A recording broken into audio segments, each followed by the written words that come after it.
Yes, guys, once again, reacting to another batch of Juniversal videos, and yeah, this being number 4, yeah, because, how else am I supposed to title these reaction videos since I can't, because there's a limit of how much you can type, by putting a title in a video and such. But yeah, so I've just been, putting in, say, Juniversal videos 1, 2, 3, just, yeah. I mean, it makes sense, and, you guys would know, of course, but yeah. So that's right, guys. And seeing as how, yeah, we've come to the end of this month, and, yeah, June wrapping up, and, yeah, that goes for, Juniversal, for, yep, the first year it's begun. So, yeah, so that's right. For, the next Juniversal video, which, yeah, this being the last one I'm doing for this month. If you guys want to actually see me react to, if you want me to do another one not in the month of June, please let me know in the comments section. I'd really appreciate that, because, yeah, there are a few that, because I of course would do, but, yeah. But anyways, so, for this one, yeah, this time, it's 5. This was pretty much a last-second thing right before I began recording this, and I had to change wardrobe, yeah. Because you can see what I'm wearing for this reaction video, on account of which one of these Juniversal videos that I'm reacting to. Yeah, so, yeah, because one of them, it just wouldn't feel right to leave it off, just, but anyways. So, yes, that's right. So, you know what the next batch of Juniversal videos they are that I'm reacting to for this reaction, and boy, because, seeing as how long some of these Juniversal videos are, and with this, and on account of me having reacted to these, well, and with this, oh boy, because I have a good feeling this might be over 2 hours long, but I guess, hey, it'll be worth it, besides, because, why not, just, nothing wrong with it, just... Anyways, yeah, I especially gotta keep in mind to when it comes to editing, put chapters in, and because when it comes to reactions, but, yeah, anyways. Yeah, and, well, I mean, I don't know until after I record this and when it gets to the time, but, well, just overall, you know how long this reaction video is. You're the ones that are watching it, so, yeah. Alright, but, yeah, no time to waste. Let's get right into them. So, the first of the 5... Be positive, Eli. So, with this reaction. So, alright. It's obvious that, well, on account of the last reaction video I did of the Juniversal videos, that, yeah, after Night Gallery, this. Yes. What would come next for Steven Spielberg in the realm of Universal? Besides, 2 films that he did previously before this one? Yes.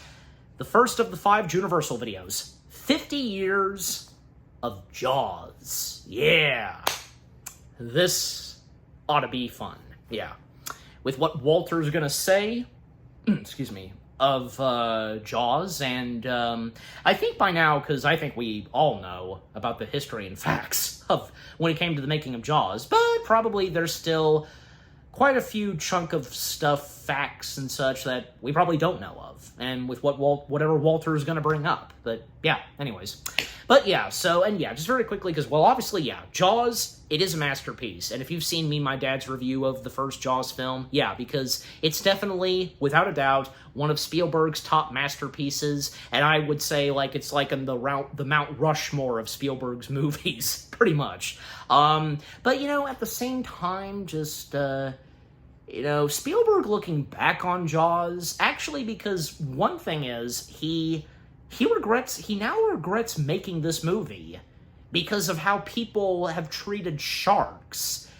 Well, that was on them, not Spielberg, because... I'm just simply saying, because, and that poor doctor, what's her face, from Australia, her and her partner, just when she went on those talk shows, and basically telling everybody around the world that sharks are harmless. If you don't bother them, then they won't bother you, and no one listened. That's on you. That was on everybody who went and attacked and hunt sharks. God. Just because, in Jaws, The shark was portrayed as an evil shark, and just, that doesn't mean that every shark in the world is bad. And like I just said, if you don't bother them, they won't bother you. It's simple as that. But, yeah, just, what can you do, really? Me and you, just, yeah. And I'm sure you would be on the same page, too. Anyways, but yeah. But, despite with what happened, with sharks in reality, well, that doesn't stop us from, enjoying this or any other shark movie that came out, from, say, Deep Blue Sea or the Meg movies. But, even though some of those shark movies turned out pretty good, they can never top off the definitive ultimate shark movie than Jaws. No siree. Yeah. All right, but yeah, so enough said. Let us see what the first of the 5 Juniversal videos that I'm reacting to has in store, with Walter covering the history of Jaws and so on. And obviously he's going to mention the book, and yeah, because keep in mind, guys, Jaws was based off of a book, so yeah, and that book being adapted into what we know as of today. All right, so let's get right to it. 3, 2, 1, in we go.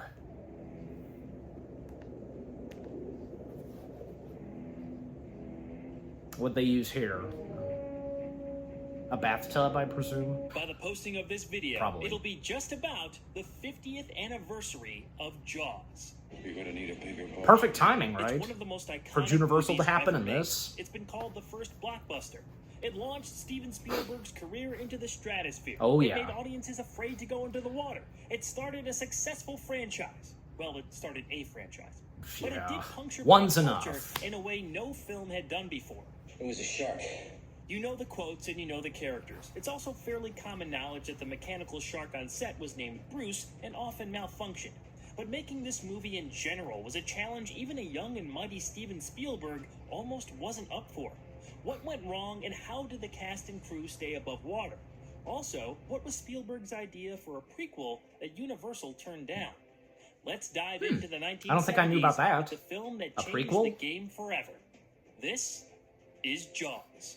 I'll be interested to know what the prequel was and with what Walter's going to After a say. young woman named Chrissy is attacked and killed by a predatory force in the ocean, authorities in the small Poor beach Chrissy. town of Amity Island investigate. Chief of Police and new resident Martin Brody takes things seriously enough that he wants to close the beaches, but Mayor Larry Vaughn refuses, stating the upcoming July 4th celebration is the heart of Amity's economic year. When another victim turns up, this time a young boy, panic Alex. grips the island. A shark is cited as the cause of the attacks. People from all over soon arrive to hunt it down and claim a $3,000 reward. In the middle of the madness, an oceanographer named Matt Hooper shows up to help. Together with Brody, he rules out a tiger shark killed by some of the bounty hunters as the original culprit and thinks the real deal is a massive great white. Despite their warnings, Vaughn refuses to close the beaches ahead of Independence Day weekend, and another attack transpires, leaving one man dead and Brody's own children nearly fish food. The chief forces the bewildered mayor to pay $10,000 to a local shark hunter named Quint to properly do what needs to be done. Yep. Martin and Hooper join the brigade, and the trio embark on a deadly mission to kill the sea dog and save the town. Come on down and chum some of this shit. The book that Jaws was based on officially released in 1974. It was Peter Benchley's first novel and quickly became a sensation when it was selected by Reader's Digest and purchased by Bantam Books. Peter Benchley. Excited by the material, producers Richard D. Zanuck and David Brown purchased the film rights for around $175,000 in 1973, before Jaws even hit the open market. Benchley remained involved. He was given the opportunity to write several screenplay drafts from his original work, and Rightfully eventually so. appeared in the final film as a news reporter. Up. While the producers thought the novel would make for a good movie, it seemed extremely difficult to adapt from a practical production standpoint. They had a short list of directors in mind and first offered the job to Dick Richards. His vision seemed to clash with the producers, so that offer was rescinded. Enter Steven Spielberg. Yep. Zanuck and Brown had just finished working with the 26-year-old director on his first major theatrical release, The Sugarland Express. Yep. Spielberg was interested in the new project and hired in June of 1973, prior to Sugarland hitting theaters. The director saw Jaws as a comparable piece to his 1971 TV movie Duel, about a man pursued by a dangerous semi-truck driver and his monstrous big rig. Despite his best efforts, Peter Benchley's passes at a script were not satisfactory to the production team. The author had already removed several bits of backstory from his book at the studio's request, including an affair between Hooper and Ellen Brody and the mayor's association with the mafia. Ugh. From there, A good thing they didn't himself include took a that, shot, the but affair didn't get thing. the story to a place he wanted. Writer Howard Sackler came on board and shaped up the screenplay. Time What would have been was the of point if that essence. happened? With both Writers Guild and Screen Actors Guild strikes threatening, Zanuck and Brown tried to hurry along production. Jamaica was first considered as the shooting location for the fictional Amity Island, but Martha's Vineyard won out. It wasn't previously used as a movie location, and the locals weren't shy about their lack of enthusiasm to host the cast and crew. Spielberg pushed for the island mostly because it was the only place on the East Coast where they'd have a sandy seafloor at only 30 feet deep, 12 miles from shore. The director didn't want land visible at all for the film's third act, and Martha's Vineyard fit the bill. As for the cast, producers were looking for a name actor to play Chief Brody. Spielberg felt differently. He thought too big a star would distract the audience Haven't from we the all film's been there everyman when it protagonist. spills? He ultimately settled on the French Connection's Roy Scheider. For Martin's wife Ellen, Lorraine Gary was the director's first choice. She was also the wife of Universal's president, Sid Sheinberg. No, I keep forgetting Spielberg Roy had always Scheider wanted to work was with in veteran French actor Connection. Murray Hamilton, so he was a shoo-in for Mayor Vaughn as well. Amity, as you know, means friendship. The roles of Hooper and Quint were less easy to fill out. In fact, they were still uncast days before principal photography began. John Voight was initially offered Hooper and turned it down. A number of other actors were wanted for the job, including Jeff Bridges, but Spielberg ultimately went after Richard Dreyfuss because of 1973's American Graffiti. It was actually George Lucas himself who suggested the actor. Yes. Dreyfuss was Good for intimidated by the George. thought of a shoot at sea and didn't accept the role until a couple Thanks to months George later. for recommending Dreyfus. Lee Marvin was pursued for Quint, which admittedly would have been awesome, but he wasn't interested. It also didn't work out for Sterling Hayden. English actor Robert Shaw was soon brought up to Spielberg. A fan of his work in The Sting, A Man for All Seasons, and From Russia with Love, an offer was made and Shaw accepted. With the core cast finally set and the location waiting, production got up and running in May of 1974. Jaws started out with a $3.5 million budget and a planned 55-day shoot. That SAG strike was still a possibility, so the producers wanted the film in the can by the end of June. They didn't get their wish. Yeah, As Spielberg was 'cause getting things underway at Martha's Vineyard, a second There's unit no was way. picking up live shark footage in Australia. Married couple Ron and Valerie Taylor were known for their documentary work and Yep. captured some of the movie's most harrowing shots. To make the real sharks look bigger in one of the film's most famous scenes, a smaller scale cage was built and a little person named Carl Rizzo was hired as a stand-in for the Hooper character. They tried using dummies at first, but that didn't yield the results they were looking for. Rizzo was not Yeah. an experienced diver and understandably nervous about the job. The Taylors did get most of what they needed with him, but one incident nearly cost him his life. Rizzo hesitated to get in the water on one of the shoot days. Before he could climb down, a shark got caught up in the cage equipment. The animal thrashed around violently, not only damaging the cage, but the boat it was attached to. If the actor had been submerged at that time, he would have been killed. Spielberg was so impressed with the footage captured during the episode that he changed the script to use it in the film. Back on the main set, things were Might as well, constantly 'cause, changing. you know, The director increasingly encouraged his actors to on a ad-lib, which positive created note. some of Well, the movie's because he most did well-known survive, moments, you know, it especially all with turned out Robert good. Shaw's Quint. Helping Spielberg adjust the script as they went along was actor-writer Carl Gottlieb. He played Meadows in the movie, but was really brought on set to punch up the story. It's been said he rewrote just about the entire screenplay. Since he's an during the actor, movie's might as well turbulent just, you know, production phase. have him be in the movie. The most infamous hurdle in the shooting process was, of course, the oft-defective mechanical shark. Christened Bruce after Spielberg's lawyer Bruce Raymer, the shark Yep. and its effects caused delay after delay. There were multiple versions made for The shark different is not purposes, working. but they all had their If issues. you know, you know. Powered pneumatically by gas or pressurized air, tubes and other components were always fighting the elements out on the water. This caused the film's most important star to be saddled with quite the temperamental attitude. Someone from... Bob Maddie and his team took on the massive project after the producers were turned down by several other special because effects houses. The guy who right all there, said constructing he had the villain done was the Disney impossible. parks, Jungle The Cruise. design and mechanics weren't quite perfected in time for the rushed shoot, but despite all the problems, Bruce worked just well enough when they needed him to.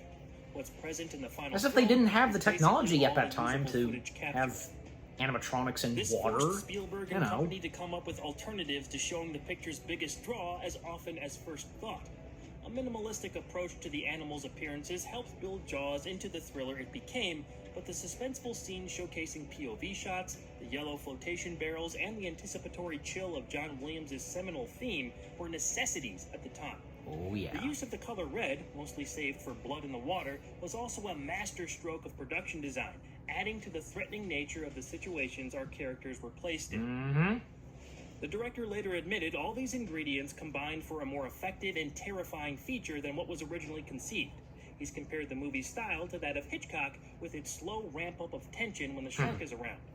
As I mentioned in my review of The Birds, it seems like a lot of that film's DNA specifically was baked into Jaws. I think Hitchcock was Courage jealous and stupidity. of what Spielberg Those did. are the two words Spielberg used to describe how he attacked this production. It ended up being the most difficult shoot of his career, and he would have nightmares about it for years. He called Jaws a fun movie to watch, not a fun movie to make.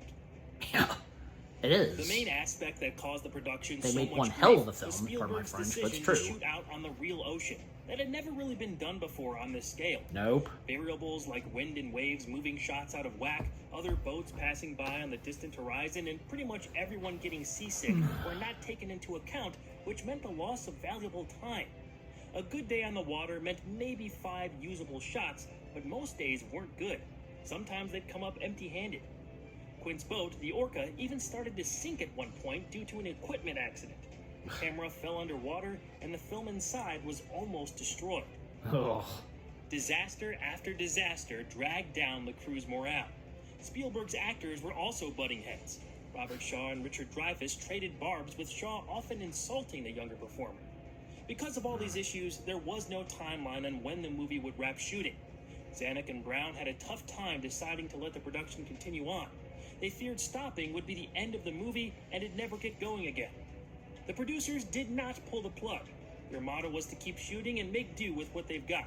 So Jaws continued on for a total of 159 days. They shot 6 days a week for months on end, with Spielberg never once leaving the island. The production came in nearly 3 times its original budget, and finally That was very finished up clever on how they October designed the 6th, clipper board, you know? 1974. Shark teeth.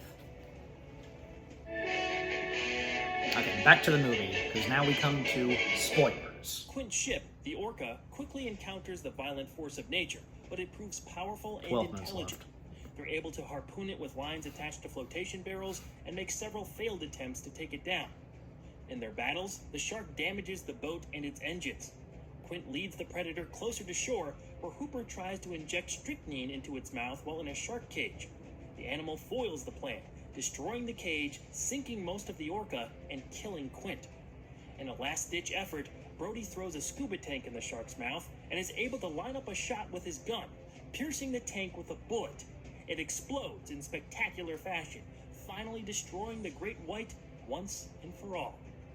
Hooper soon rises to the surface after hiding when the cage was ripped apart, and the pair swim back to shore across 2 of the barrels. Yep. Smile, you son of a bitch! The ending of Peter Benchley's book was called too much of a downer by Spielberg, who wanted a rousing finale for the audience. It most definitely worked, but the director himself wasn't on set to shoot it. The shark explosion was one of the last shots in the whole picture. Fearing his crew would turn on him the second the movie was finished, Spielberg finally left the island before it happened. This led to a tradition on all his movies where he's not present during the final take. Oh. The first test screening for Jaws took place at a shopping center in Dallas, Texas. Once the screams from the crowd started, they never stopped. Zanuck, Brown, and Spielberg knew they had a hit on their hands, but being a perfectionist, the director wanted every beat to hit with maximum effect. The now famous jump scare of Ben Gardner's corpse popping out in front of Hooper didn't get enough of a reaction at first. Universal refused to put the money up for a reshoot, so the director spent $3,000 of his own cash to fix it up. He shot it in editor Verna Fields' swimming pool and showed it to some folks behind the scenes, Oh. choosing the take that's now in the movie. That moment had the loudest reaction in following screenings. Oh, I have to check that out, Universal did because pay for a I assume reshoot that of was Hoover an and the actual Shark Cage. reaction to They that. booked a large tank at MGM Studios, but with Richard Dreyfuss busy on another film, a double was used. The Shark Cage sequence was an amalgam of 3 different locations and cuts together quite well in the movie. Yep. Jaws was close to an R rating because of the blood and gore, but the producers were able to make their case that the violence in the film isn't imitable. The only real change they had to make was cutting a few seconds of a victim's severed leg sinking to the ocean floor. With no PG-13 at the time, the movie was given one of those old-school PG ratings. Yeah. Important to the success PG of having a Jaws different was its meaning massive back marketing then. campaign. The trailer, ominously narrated by Percy Rodriguez, is a memorable piece unto itself. It is as if God created the devil, gave him jaws. TV and print ads permeated the public consciousness, and the film set a new standard for how big theatrical releases were advertised. The poster, with art by Roger Castell, has to be one of the most iconic ever created. Maybe Oh, the yeah. most iconic. It's up there, of The hype course. worked. Jaws was released on June 20th, 1975, after successful advanced screenings. It was the first time any film had opened in over 400 theaters. It actually could have been more, but MCA chairman Lou Wasserman wanted to test the movie's drawing power, getting publicity on the lines of moviegoers waiting to get into theaters. Jaws played all summer long and spent 14 weeks at the top of the box office. It also became a hit overseas and established the summer blockbuster as we know it. Audiences were crazy for the film. It was an event and experience like none other at the time, with laughs, shrieks, and cheers all a part of the show. It had horror compared to The Exorcist, mixed with action that invoked seafaring silver screen classics. And it did affect how people perceived going into the water, scaring viewers away for a bit. The movie also sparked the world's major fascination with sharks. Jaws became the centerpiece of pop culture at the time. All the success pushed this monster to the very top of the charts. Jaws was the first film ever to gross over $100 million, and that was just domestically. It kept climbing until it was the biggest financial accomplishment in movie history. The film that supplanted it was 1977's Star Wars.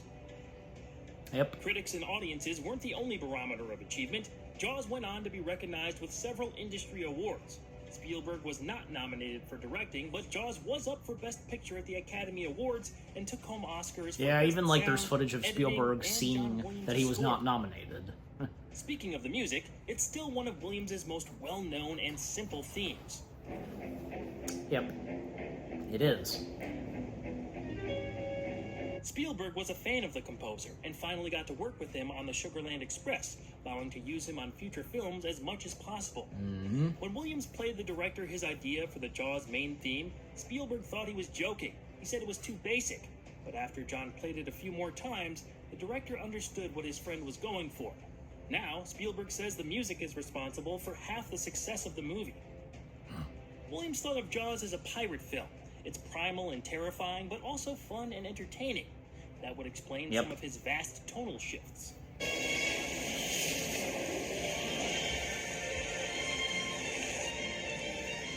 I understand why it was done that way, and I caught the ode to nautical themes. Maybe it's just a modern And sensibility. they're succeeding I feel with, like those you know, shifts from capturing the dramatic shark, driving and you dark know, to so chipper far. and bright could have been a little more subtle. Universal capitalized off its mega hit, and Jaws merchandise became almost as popular as the movie. T-shirts, figures, and higher-end collector's items are still popular today. Peter Benchley's Even novel NECA. sold Have you seen what millions of NECA's copies off done? the back of the film, and interest in the wild behind-the-scenes details generated even more revenue for the studio.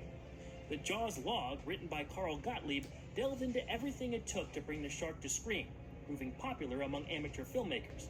The legend of the film's creation became part of its identity early on, something few, if any, movies had experienced before.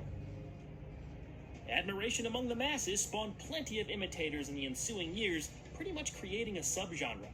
The influence it's had over filmmakers goes without saying, as everyone from J.J. Abrams to Christopher Nolan have been inspired by Jaws. Yep. As for the rest of the franchise, 3 sequels followed, all without the involvement of Spielberg. Each installment saw a decrease in critical acclaim and audience enthusiasm. The legacy of the series continued in the Universal Studios theme parks, where attractions were built to remind fans of the glory days. Even with a decline in interest regarding the subsequent films, it's easy to see Jaws has not left our collective imaginations half a century after it came out. Nope. There was one concept in the early years that could have not only brought the series to a completely different level, but brought Spielberg back. Originally, Universal wanted the director to return for another round, but the only way he'd agree was if he was given the opportunity to tell a prequel story. It would have followed Quint and the destruction of the USS Indianapolis. The studio turned the idea down, and Spielberg moved on. Yeah. Who wouldn't have wanted to see that? Knowledge of the Indianapolis wasn't the most common at the time, with plenty of folks learning about it Would've been through Jaws, interesting. and they were riding the back of a lightning bolt with that first movie. Quint is probably the most recognizable character in the franchise, so I don't see much of a downside. It would have been a heck of a way to grow the brand. Unfortunately, we'll never know how it would have done. Then again, we may not have had one of Spielberg's other classic films, so maybe it was for the best. The story Quint tells of his survival during that incident is the best part of the film for many fans. Yeah. I probably agree with that. The one thing about a shark, he's got lifeless eyes. Black eyes, like a doll's eyes. I assume the prequel would have Howard Sackler was the had first writer who a assigned shark, Quint his monologue, probably. but it was only a few paragraphs at first. Spielberg sent the dialogue to his friend John Milius, who expanded on it substantially. Robert Shaw felt it was too long, though. Being a writer himself, he rewrote it for his character as it appears in the movie. If you aren't familiar with the full details of the USS Indianapolis, I'd suggest looking it up. It's a World War II story that's as important as it is terrifying. No, so obviously I didn't grow Quint up watching Jaws. served in It just World War wasn't one of II. the Spielberg movies on repeat in my house when I was younger, but I was well aware of the massive shadow it cast. Seeing the full movie for the first time as an adult some years ago, I was able to pick up on why this film is so well regarded from a narrative and tonal perspective, while originating many of the spectacle-type flips we've seen in the decades since. It's easy to respect Jaws and all the work that went on behind the scenes. Spielberg's camera movements, from the famous Zolly shot to his use of transitions to the perspective of the unseen threat from the deep, teach the viewers a visual language he can rely on, but also upset when he wants to make us jump. That's why Ben Gardner's head popping out or the shark showing up when Brody is chumming are so effective. The director was honing his craft as a manipulator of emotions and learned even more during those test screenings. His little that slips right and there, payoffs man, are 'cause brilliant. they pointed that out, After like watching it so what recently, passed there's by definitely some creature from the behind Black Lagoon in here, and I already Roy mentioned the Scheider, birds as a probable inspiration for certain things. meteor I'm or sure something. The production team Yeah. are pulling from other well-known older movies as well, pushing some of those ideas further to great success. Jaws likely surpassed all its influences not long after it hit theaters. The cast all embody these characters. There's a commotion and constant overlapping of speech that make things feel natural but also tense. We see that early on in Brody's home, but again at the town hall meeting, and it just keeps going up and up. By the time Hooper, Brody, and Quint set out on their mission, we don't even need a ton of people to create an uncomfortable conflict. These three guys all want to kill that shark for different reasons and all have individual strengths and weaknesses. Yep. They bond in that fantastic scene below deck, but clash when working together. Yep. They have to figure it out in real time, which is why we're so invested. If I could think of any negatives, considering my lack of significant nostalgia for this movie, I'd only really point out a few nitpicks. The music shifts I've already spoken on, but a slightly more substantial thing I noticed was the pacing in the back half of the movie. Now, everyone talks about how perfectly structured Jaws is, and I see their point. The events play out in a way that builds well to the climax. I just feel like our heroes are out at sea a little too long. It's about 50 minutes from the time they set sail. Doesn't to the bother credits me, and I'm roll. sure the same goes Their for you. mistakes with the shark become just a touch redundant, and I could have used another scene or two of them talking below deck instead. I'm sure it's sacrilege to say, but maybe cutting 5 to 10 minutes wouldn't have been the worst? I know. I'm probably way off compared to most people on that. Yeah, it's just how I probably. felt on this last rewatch. On my personal list of Spielberg's filmography, I wouldn't put this movie too close to the top, but we wouldn't have those other films I'm more fond of without Jaws. I can't imagine what it would have been like to see it on opening weekend back in 1975. I think about that kind of stuff often with these event films from before my time. I had experiences like 2002 Spider-Man, The Dark Knight, and Avengers Endgame to compare it to, but there's something about that bygone age Oh, that me is so too. I mean, attractive. yeah, most prominently with If by Endgame. chance you're watching this and you saw Jaws in theaters in 1975, what was your experience? I want to hear about it in the comments below. My dad being one of Special them. thanks to 50 When he years joined me worth for of my special review, for our features, and review of specifically Jaws. the documentaries, The Making of Jaws, He saw it at a and The drive-in Shark is theater. Still Working, the impact and legacy of Jaws, for the info presented here. Go check out those docs if you haven't. Also, Yeah, I've head checked over one to of the them Walter out. Culture YouTube channel for more content. Next time on Juniversal, we won't be covering a film Spielberg directed, but he is in it. Take us out, boys. Show me the way to go home. I'm Tired and I wanna go go to to bed. Yeah, and what came after this, him covering Jaws, was Blues Brothers. Because, yeah, Spielberg making a cameo in Blues Brothers. Yeah. All right. First Juniversal video down for this reaction. Yep, so, yep, that being, Walter and covering Jaws for Juniversal, and that was pretty good, yeah. And I didn't quite realize that because of the whole thing of there being a prequel to Jaws. Now, that would have been interesting with what Walter explained, but for Universal to turn that down, well, just Spielberg, he just gladly took it, and, yep, didn't come to be.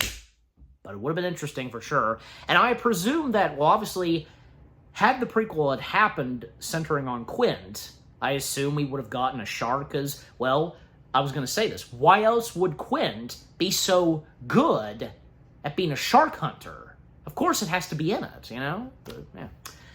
All right. Okay.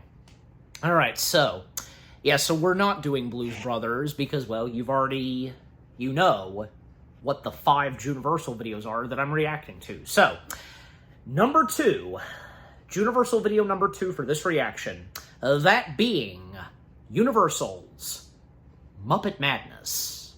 Yep.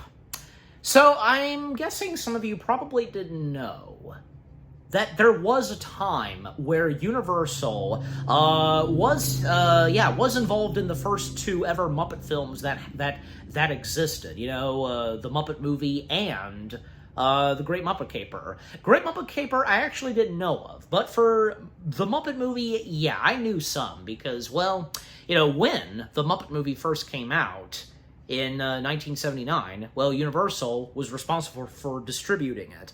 And I seem to recall when my dad and we went to see a special screening of the Muppet Movie, part of Fathom Events. Yeah, Fathom Events. Fathom Events was showing the Muppet Movie for its 40th anniversary. Yeah, and my dad and we went to go see it, and I think we had just missed out when the Universal logo showed, because, yeah, Universal distributing the Muppet Movie for its re-release, so, yeah, so that's cool to see. You know, even, like, if anybody has seen this, it is on YouTube. The Muppet Show Live, that happened in December of 2001, they showed a clip, they showed a sample of the Muppet Movie test footage, you know, and according to Brian Henson, who popped in after that played, and then Brian Henson would introduce the Muppet performers, and there would be, like, you know, I want to say, like, a half-hour talk of the Muppeteers, Steve Whitmire, Jerry Nelson, Dave Goelz. They would sit down and talk about how they got into the business of Muppets, and, well, before them, Brian Henson coming out, he had some stuff to say of his own, but, yeah, he pointed out that the tape that was shown, that Jim Henson and Frank Oz did, them as Kermit Fozzie, and, you know, in that, you know, most prominently, Kermit and Fozzie are interacting with a herd of cows. Well, that was, again, test footage for what would be the Muppet Movie to convince Universal Studios that the Muppets can work in the real world. And, yep, that, of course, convinced them right away. I mean, besides, you know, even though the Muppets had not been out in the world, technically, not fully, I mean, already, because them interacting with humans, like, well, I mean, most prominently, Sesame Street, but, of course, with the Muppet Show, yeah, so, yeah. But, yeah, so, like I said, I really had no idea that, yeah, Universal also was involved in the making of Great Muppet Caper, well, most prominently with its theatrical release, but yeah.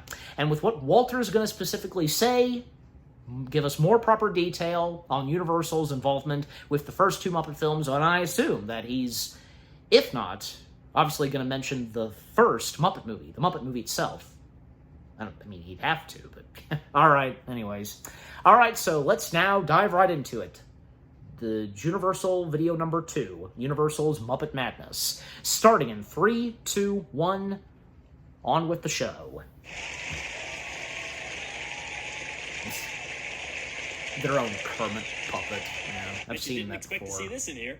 Like millions of other fans over the decades, Not really. I've loved the Muppets for as long as I can remember. Jim Henson's greatest creations have always brought along with them a sense of familiarity and fun that only they could provide. It's a mix of humor and authentic warmth that have kept them alive for so long. Their theatrical movies are a staple of their legacy, and today we're taking a look at their sophomore effort from 1981. What made this unique from the other Muppet films? Is it among the best of their work? And how does it tie in to Universal Pictures? I have the answers. It's time to get things started. And with what I've had to say so far... This is what we call the Great Muppet Caper. Okay. So if he's just going to be talking about this, okay. Working as investigative reporters for the Daily But what about the Chronicle, Muppet movie still? Because that... twin brothers Kermit the Frog and Fozzie Bear, along with their photographer Gonzo, are fired by their boss for getting scooped on a jewel heist story by rival papers. To prove their worth and catch the thieves, they travel to England. Once there, the trio check in at the grungy Happiness Hotel and track down the workplace of wealthy fashionista Lady Holiday. Holiday's jewels were the ones stolen, but before Kermit can talk to her, aspiring model Miss Piggy is hired on as a receptionist and impersonates her new boss to win over the Frog's favor. On their first date, which all the Muppets attend, the real Lady Holiday just shows Fozzie up, and accompanied Gonzo. by her sleazy brother Nicky. As Miss Piggy's lie is exposed, Nicky is shown to be discreetly leading the group who's been stealing his sister's valuables. Why is a Muppet movie being covered here on Juniversal? Believe it or not, The Great Muppet Caper is the one and only film in the series to be distributed by Universal Pictures. Details are a little murky, but they may still retain U.S. theatrical distribution rights. Really? Disney, of course, purchased the Muppets back in 2004. But what's say on the and have Muppet multiple movie? films currently available on Disney+. But when I saw this was listed as a Universal release, I thought, why not? Is it a technicality? Maybe.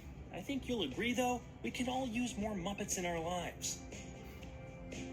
Alright, it's confession time. Apparently, I had never seen the first 3 Muppet movies in full. I always thought I did, but I had probably just seen famous clips so many times over the years I that didn't they checked either those at particular first. boxes in my memory. Now, I did grow up with The Muppet Show, Muppet Babies, The Muppet Christmas Carol, Muppet Treasure Island, and Muppets from Space. I also absolutely love the 2011 film. How could I not? The main character shares my name. Muppets Most Wanted was alright. Yeah, it checked out does. the ABC series from 2015. All this is to say, I was disappointed in myself, taking for granted that I'd actually seen the original 3 films when I didn't. I rectified that before writing this review, so consider that loop closed. The first Muppets movie from 1979 exudes fun and heart in a way that really landed with me. I was always a huge fan of Rainbow Connection, but the scenes with Kermit reminding himself to not give up on the dream and the whole ending perfectly drive home the moral. The joy of creating was at the forefront of Jim Henson's philosophy. To me, combining slapstick humor and solid comedy writing with genuine pathos is the perfect blend for a Muppet feature. The Great Muppet Caper has its moments, but didn't chase that formula. The team took a bit of a different approach this time around, deciding on more of a fun farce over the mix of sincerity and laughs from their first cinematic outing. But it also doesn't go far enough into absurd territory to stand out as something completely different. There's no doubt, this film had a lot to live up to at the time. It premiered during the final season of The Muppet Show, so tides were already shifting for the core characters. Yep. Henson took on directing duties for the first and only time for a theatrical Muppets feature. He was constantly on the move, puppeting and voicing several of these main characters, producing and directing other productions, and leading his own company. The guy was always busy with several projects simultaneously while innovating much in his field. A lot of the more intimate details of his Even work taking and some of the work impact with him he on had vacation. were covered brilliantly in the 2024 documentary Jim Henson Idea that Man. was good. If you're a fan of the Muppets or any of Jim's I work, view Jim I'd Henson highly suggest giving it a watch. differently because of that documentary. Not in a bad way, hilarious. Yeah. One of the aspects that hit an enjoyable over-the-top quality was Charles Grodin as Nicky. Growing up, I was really only familiar with this guy as the dad from Beethoven, and I always thought there was something a little offbeat about him back then. Now, That's what he's best known for. This man is so Golly, cut convincingly Gordon and some deeply in love with slack. the pig He's been that in if more he than was just the say Prime Minister in the Beethoven. first Black Mirror episode, there'd be no problem. Grodin. Dude is I said his hungry last name for some fast, ham. but... I don't know why you love her like you do. Look at what else Charles Grodin I'll did, give Grodin besides credit. He sold it. Beethoven. Being appropriately slimy in his delivery and body language also added a lot, making him a distinct villain. The character is an irresponsible parasite, says so on his door. He's a creepy and sometimes off-putting presence in a good Especially way. he has a That thing makes for a some sense. pig. I feel as if thieves were Right. breathing down my neck. Thieves aren't breathing down your neck. I want to put them in a safe. No. Yes. Yes, I meant yes. Why would I say no when I meant yes? As with most Muppet productions, there And were Jim plenty Henson of cameos, making a cameo. including Jim Henson himself, which was a nice surprise. Among the Richard notable Hunt, ones is John Jerry Cleese Nelson. as I think Neville. Frank Oz was in there He somewhere. seems wasted here Yeah. as a bored, wealthy homeowner comically underreacting to these felt menaces in his house. Peter Falk is by far the funniest as a sketchy watch salesman. I know exactly what happened to you. What? You and your brother-in-law, Bernie, you cashed in your stock certificates and your insurance policy, and you went out and bought a dry cleaning establishment. He got the assignment and played well off Kermit, just a sort of inconsequential interaction that was humorous because of its charismatic pointlessness. What he talks about is so random. Yeah. Oscar the Grouch shows up for a moment, following in the tradition of Big Ustinov. Bird from the previous movie. What do you do, dear? A very brief cameo. Me too. Always nice to see that piece of garbage. Jack Warden plays the Daily Chronicle's editor-in-chief, Mike Tarkanian. Yes, same guy. I gotta retire that bit. This scene is important. Can't as it escape from introduces Twilight the Zone, running huh, joke Walter? of Kermit and Fozzie being Well, identical twins I mean, it's that no true, one can tell 'cause- apart. You two guys don't look anything alike. Fozzie, put your hat back on. Oh, yes, sir. See? That could be the thumbnail. Yeah. I love the picture of the brother's supposed father. That's the best fusion since Vegito. Whenever the bit came up, Yeah, that's in the it was good for a thumbnail laugh. for this Juniversal That video. brings me to the best yucks of this here picture. Jerry's When anybody's being late cruel to daughter, the Muppets, it usually provides a solid chuckle. Kermit, Fozzie, Jerry and his Gonzo daughter stuffed into cameoing the was another good undercarriage of one, a flight too, to Italy you know. and thrown out over London while still in their animal crates. It was unexpected and especially funny since Gonzo's crate was labeled with his signature, whatever. Places where you can park Pretty much. your carcasses. Bus terminals, riverbanks, the Happiness Hotel. Happiness Hotel? That sounds great. What's wrong with bus terminals? They were also tossed off a bus in front of the Happiness Hotel. The way they ragdoll off the back of that thing really got me. But what had me in Well, stitches was the way Gonzo hailed a cab.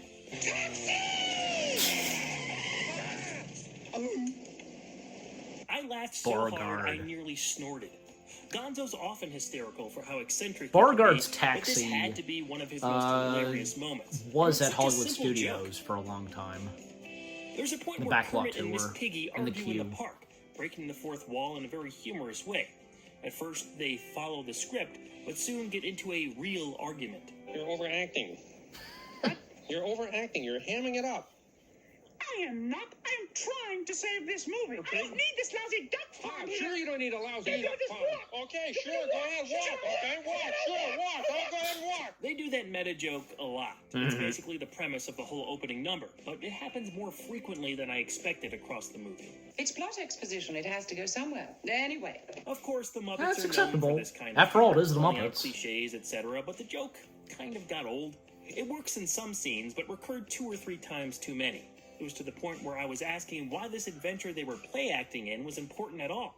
Might as well have the plot follow the making of this movie. That seems more up Muppet Alley instead of constantly telling us the events of the film have no real consequence. Well, I mean, Even in the because bits that we, don't the work audience, 100%, watching the movie, they still so, get a light smile. It's just not the best work I've seen from the team. It's like we are a part of the especially movie, considering the 120 right? episodes of The Muppet Show that aired during this same period. Unfortunately, the music was a 5 minutes letdown left. for me. The songs are decent, but almost none of them got in my ear like some from the 1979 film or the TV show. However, Joe Raposo A was still movie, nominated I thought for an is Oscar I think in is the pretty Best good. Original Very Song catchy. category for the first time it happens. Funnily enough, Miss Piggy won the Youth in Film Award for Best Young Musical Recording Artist in 1981. It was for her performance of the same song, and the only time a non-human won that honor. Yeah, apparently because everybody The was only musical number that stood praising out Miss to me Piggy, personally even was Ebert and Piggy's Fantasy. Siskel.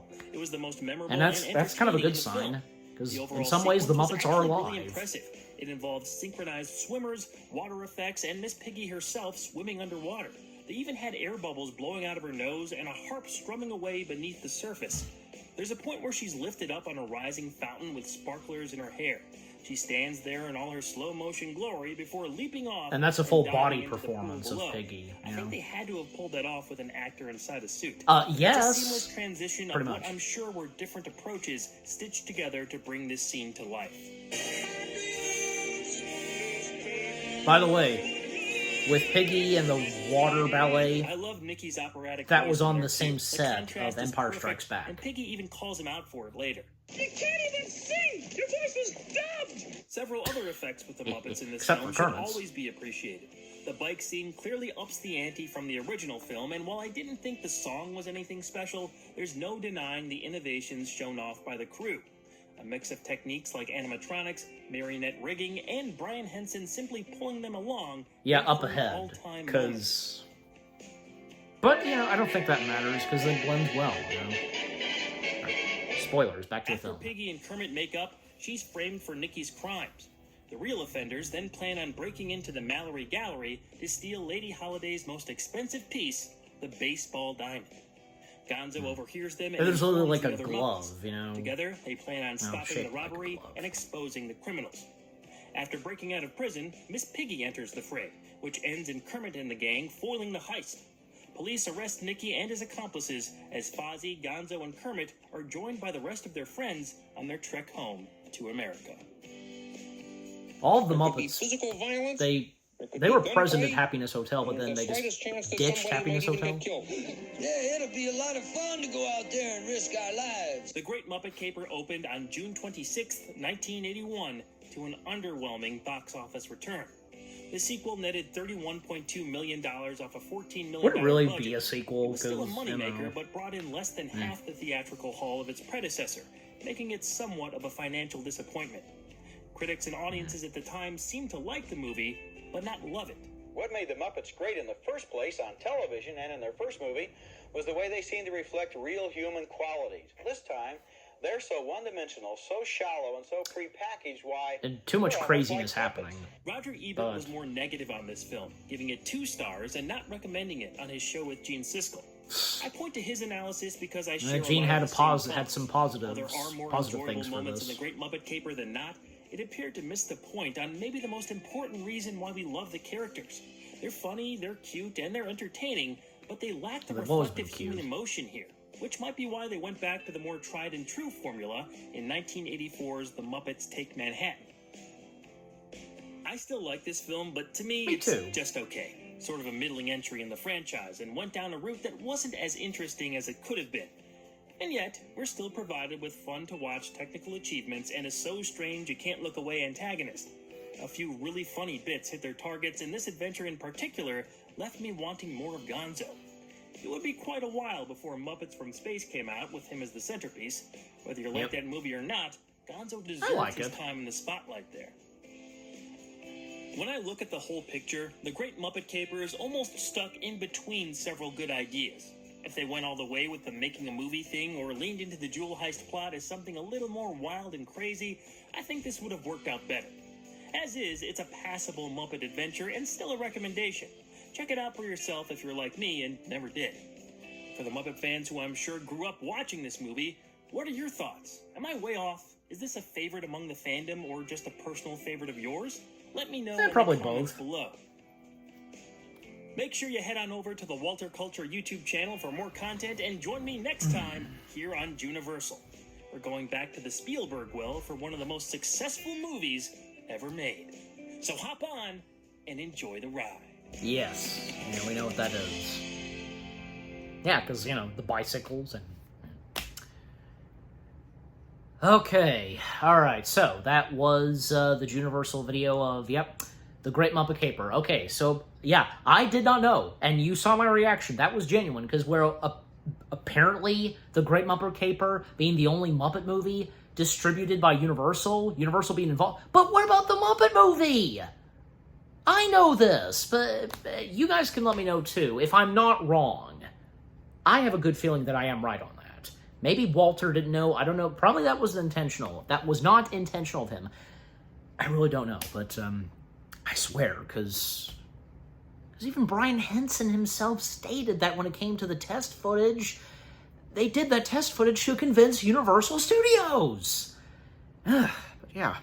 Also, I will point this out because, because as Walter pointed out about Charles Grodin, because he knew Charles Grodin best, and that pretty much goes for everybody, for Beethoven. But, guys, Grodin's, even Doug Walker pointed this out in his review of Beethoven, that, because Grodin being mainly known for Beethoven, but he did so many other great movies, from Rosemary's Baby, Midnight Run. Need I go on? Just, jeez. But, yeah. Even like Doug pointing this out as the nostalgia critic in his review of Beethoven, that when Charles sadly passed away, and man, he lived a good life, because the headlines labeled him as the star of Beethoven. Jeez Louise. Couldn't you have, obviously that was one of the big things from Charles' acting career, but, come on. They could have also thrown in, maybe they did, I don't know, because some other articles and news reports of Charles passing, they probably threw in, maybe say, Midnight Run or Rosemary's Baby, because those are two other biggies that Grodin was in. I mean, granted, he didn't have that much in Rosemary's Baby, but in Midnight Run, he co-starred alongside with De Niro. So, yeah. And any of you that have seen Midnight Run, let me know, because if Midnight Run is one of your favorites to have Charles Grodin, but I'm sure for any of you, maybe also Beethoven, or say this, Great Muppet Caper, because that's another one where he was one of the main human cast members of a Muppet movie, but yeah. Anyways, alright, so let's see. Okay, so 2 down, 3 left. Yep, so... Alright, so, because in what came the next day after, the one with Walter covering the Great Muppet Caper, then came E.T., yes. Going from one film that had to do with bikes to the next, which, being done by Spielberg. The Broken Innocence, I think I'm saying it right, of E.T., the extraterrestrial, And oh boy, obviously this is going to be another good one, and E.T.'s another biggie for Spielberg, and probably up there too in the Mount Rushmore of Spielberg's movies. I think probably from, say, Jaws, E.T., Schindler's List, and what would be the fourth one? You see, because it's hard. It's hard to choose, which are the big masterpieces of Spielberg's, because, as I just said, from Jaws, E.T., Schindler's List, Jurassic Park, Indiana Jones, come on, just, but, and Close Encounters of the Third Kind, that's another one too, but, so, alright, but so now we come to the third Juniversal video for this reaction, where Walter now covers E.T. and the history of E.T., the making of it, and this was at the time the first and only original piece of Spielberg's, because his entire list of movies that he's directed, besides Indiana Jones, are all adaptations of so-on-so, books, etc., because, because, look, Indiana Jones, well, that doesn't really count because Spielberg wasn't involved in the making of Indiana Jones from the start. It was George Lucas, whom was responsible for creating Indiana Jones. And then when he brought Spielberg on board from there on, but pretty much, E.T. was at the time the first and only original piece to actually come directly from Spielberg himself. And now that, you know, having another alien-related film that Spielberg has directed, Emily Blunt is one of the stars, you know, that obviously has to do with UFOs and hence aliens, yeah. That's now another new original piece from Spielberg's. Actually, that's a passion project, which I don't think a lot of us were aware of. Wasn't there a time where Spielberg didn't want to do any more alien films after having done 2, then 3, because, you know, having done the remake of War of the Worlds? I guess he had a change of mind with, yeah, this UFO project, you know, that's a passion project of his. Oh, well. Well, and especially, like, also we have, in Indiana Jones' Kingdom of the Crystal Skull, aliens, but technically they're not aliens. They're interdimensional beings. I mean, you know, because, yeah, the reason being with them being called interdimensional beings, which, I mean, look, it is an interesting idea, and if it could have been a heck of a lot better, you know, it doesn't bother me. It doesn't bother me, and my dad and I, we've made it very clear, and when we did our review of Kingdom of the Crystal Skull, we love Kingdom of the Crystal Skull, and I don't think that really seems to bother us with the whole interdimensional, because, you know, the whole thing of string theory, yeah. But, you know, George is really wanting to do aliens, but because Spielberg didn't want to, so George made a change of pace to that whole thing. I mean, with what George was originally wanting to do, would have seemed interesting. Like, you know, the time and setting of the 4th Indiana Jones film, age-appropriate for Harrison, and the whole thing of, you know, taking the genre of sci-fi films, you know, like Invaders from Mars, etc., doing it something like that. But, yeah, and I'm sure you know what I'm talking about. You know this, probably by now, when it came to the history and making of the 4th Indiana Jones film. But, yeah, back on track, because, yeah, yeah, so, well, like I said, obviously, yeah, this is going to be another excellent Juniversal video of Walter's, where, yep, covering the history and the making of E.T., and, yeah, I look forward to knowing, because, yeah, when it came to the idea and concept of bringing this movie to life, and Spielberg being there from the beginning. Yep, so, all right, enough said, because as of now, we're up to 56 minutes, so, yeah, all right, let's get right into it. 3, 2, 1, away we go.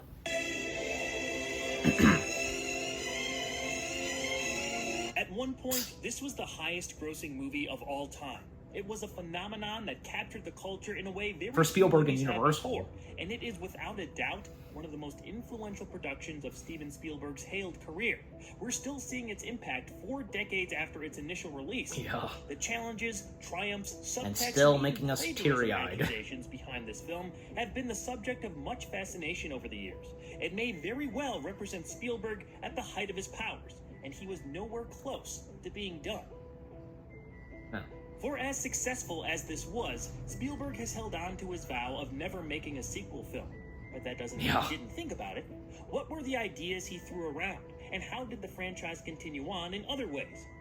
Childhood innocence, alien beings, unforgettable music, that and commercial, a shot holiday among commercial, the most famous in movie history only scratch the surface of the sensation that was and is E.T. the Extraterrestrial. Here we go. An alien race lands in the middle of a Californian desert one autumn evening, traversing the terrain and collecting vegetation samples. When government agents approach the landing site, the aliens hurriedly load back into their ship and take off, leaving one of their own behind. The straggler ends up in the backyard of the Taylor family and encounters... It took them that long to realize They quickly bond, E.T.'s people, a symbiotic emotional they left him behind. connection. Elliot introduces the alien, dubbed E.T., to his siblings Michael and Gertie. As they try to hide the alien from their mother, E.T. explores his new surroundings, learning some of the language and building a communication system to contact his home planet. Unknown to the Taylors, the government has been listening in, threatening to shatter the friendship Elliot and E.T. have built and risk the visitor's chance at returning home. E.T. Over the years, Spielberg called E.T. his most personal film. I think since then it's been supplanted by The Fabelmans, but for decades, the director pointed back to this 1982 mega success as somewhat autobiographical. His parents divorced when he was a teenager, and to help purge that pain, he imagined the concept of an extraterrestrial friend. This idea stuck with him for a long time. In the end, a combination and I think, of how it's several incorporated in different E.T. project that, ideas made up E.T., The parents There did was a get point in divorced. the late 1970s where Spielberg was going to make a film that dealt with elements of his childhood. It went unproduced, but he still wanted to tell parts of that story. While working on Close Encounters of the Third Kind, another spark of inspiration struck. Columbia Pictures wanted Spielberg to make a sequel to the 1977 classic, so he started to develop the unmade movie Night Skies. They got pretty far along in the pre-production phase with alien designs by Rick Baker and a script by John Sayles.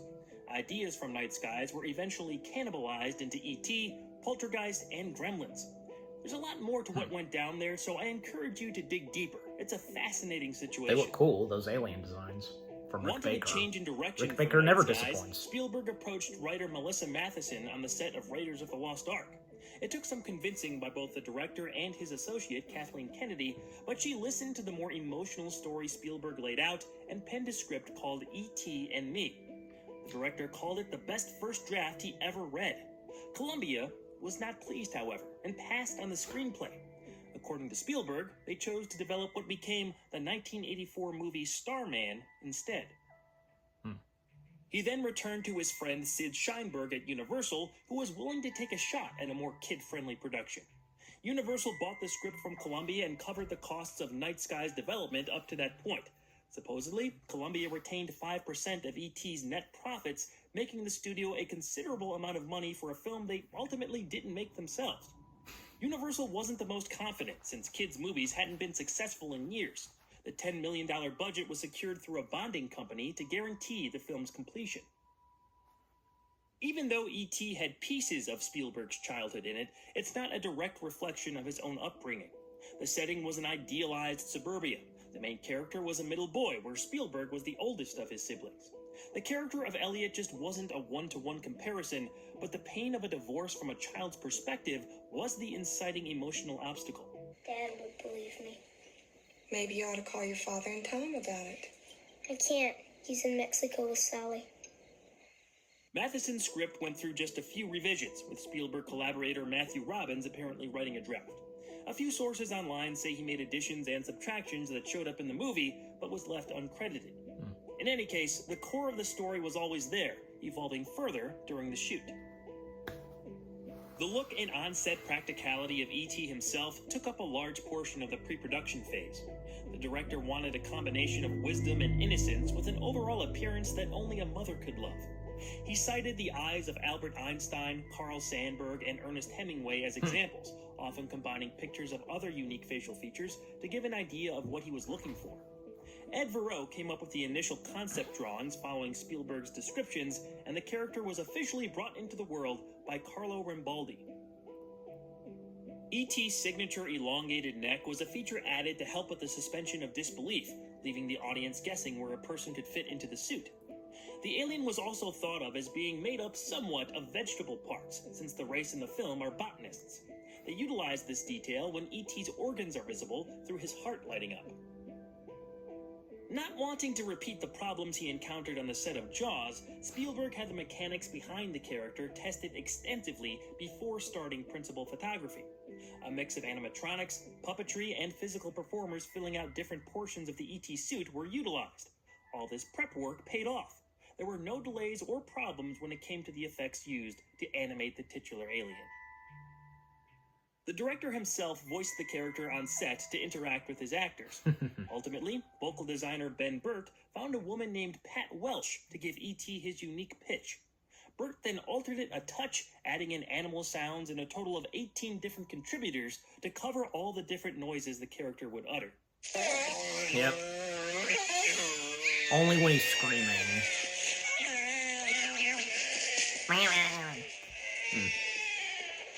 E.T. E.T. E.T. E.T. Be good. Casting the three I Taylor can do a pretty siblings good was the E.T. other impression. half of the puzzle to making this thing work. Drew Barrymore Audrey was only 6 years Woflewski, old when voice they shot. actress, Her role as Gertie started a did successful at one point career, voice but E.T. in most Lego people familiar Dimensions. with her still look back fondly recall. on her breakout performance. Did pretty good. You know, they say there are alligators in the sewers. Alligators in the sewers. Spielberg first met Shut up, Barrymore penis when brat. casting Poltergeist, but thought she was more right for the youngest Taylor. She ended up being the first actor tied to a part. The Michael character was personal to the director. As the eldest sibling of his own family, he put a lot of himself into Michael's attitude and dialogue. Teasing a younger brother or sister was something Spielberg felt he could relate to. Robert McNaughton is underrated in this film, doing more heavy lifting than I remembered. His role as the older brother went through the most character change as the story went on. There are beats in the movie where he takes the lead, and I thought McNaughton handled it well. He excelled at balancing the humor and drama. Spielberg has said that he Michael evolved. was the oldest The character sibling, evolved really while well Elliot later on in the was film. the wisest. The casting of Henry Thomas is one of the most notable in Hollywood history. His screen test is legendary, showing the young I find it actor funny cry when E.T. at the thought of mistakens losing his best friend. the older brother, you know, it's just a fake knife. That was funny. You can't take him away. Okay, kid, you got the job. That convinced Spielberg, all right. Called the audition a revelation. He was having a lot of trouble finding the right person for the part, but when he met Henry, everything fell into place. Man, and look what E.T. was would come designed next for for an Henry. 8-week shoot. By all accounts, everything went In smoothly. his acting career. A rarity for Spielberg at the time. Because of the nature of the movie aimed at a very young audience, there were no high expectations and no pressure. In behind-the-scenes interviews on set, he called it a much less difficult project than the ones he was used to.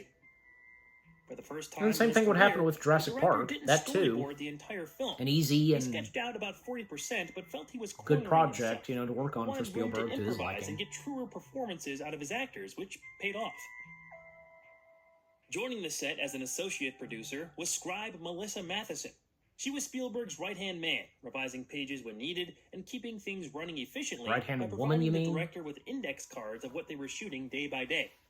Matheson also aided the actors in getting more acquainted with their characters. She encouraged ad-libs to her written words and wanted to make sure the kids' real personalities were shining through.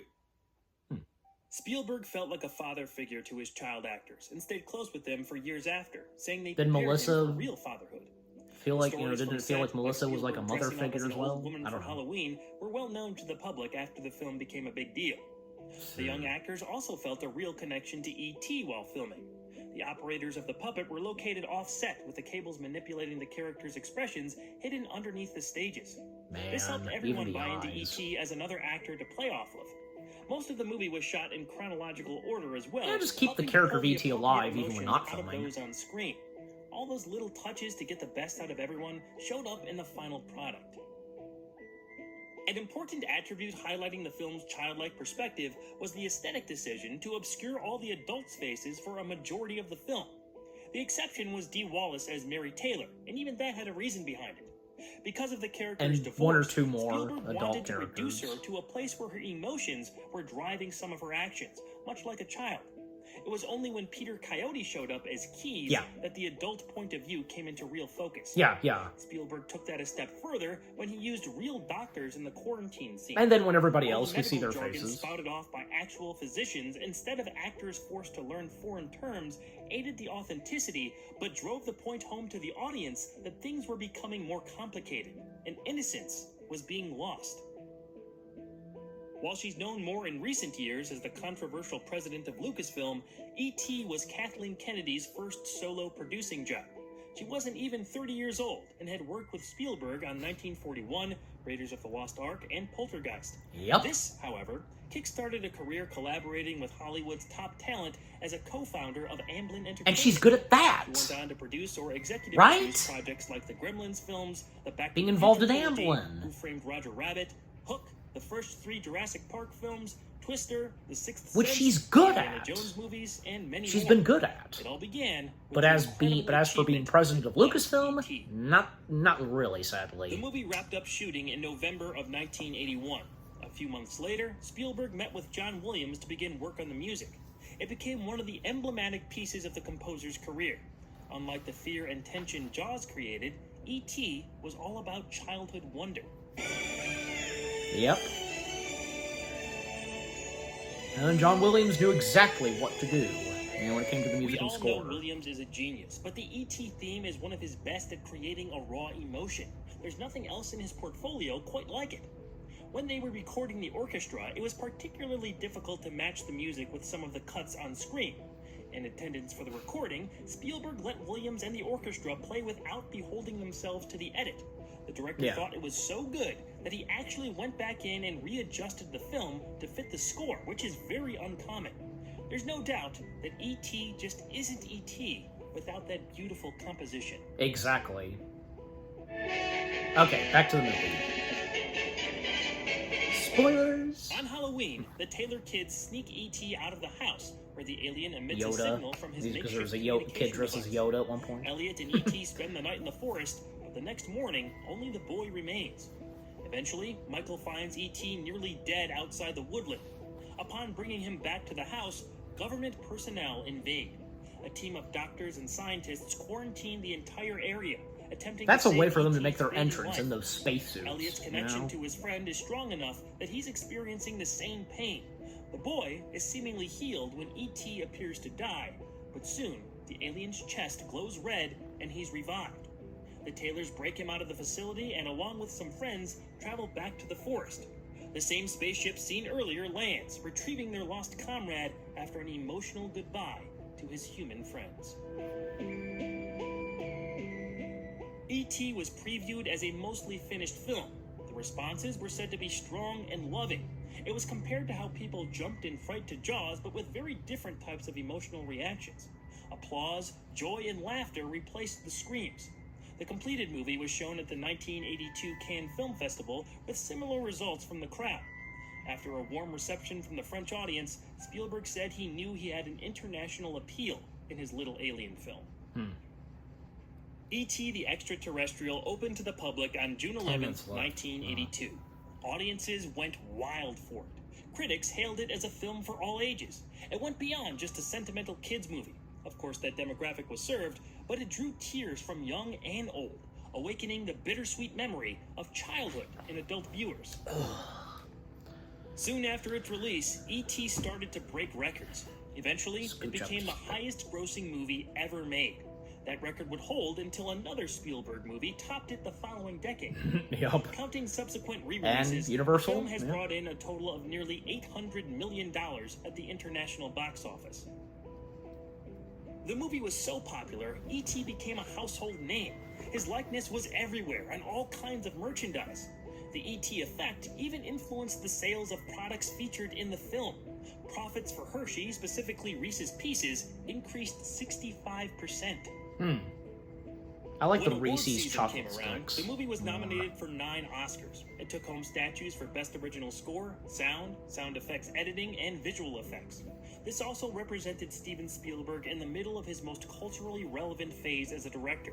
His run of event films was legendary, starting with Jaws in 1975, followed by Close Encounters of the Third Kind, Raiders of the Lost Ark, and E.T. Spielberg was a large part of American culture during that era. He wasn't anywhere close to being finished, but excluding his 1941 film, those years established what we know him as today.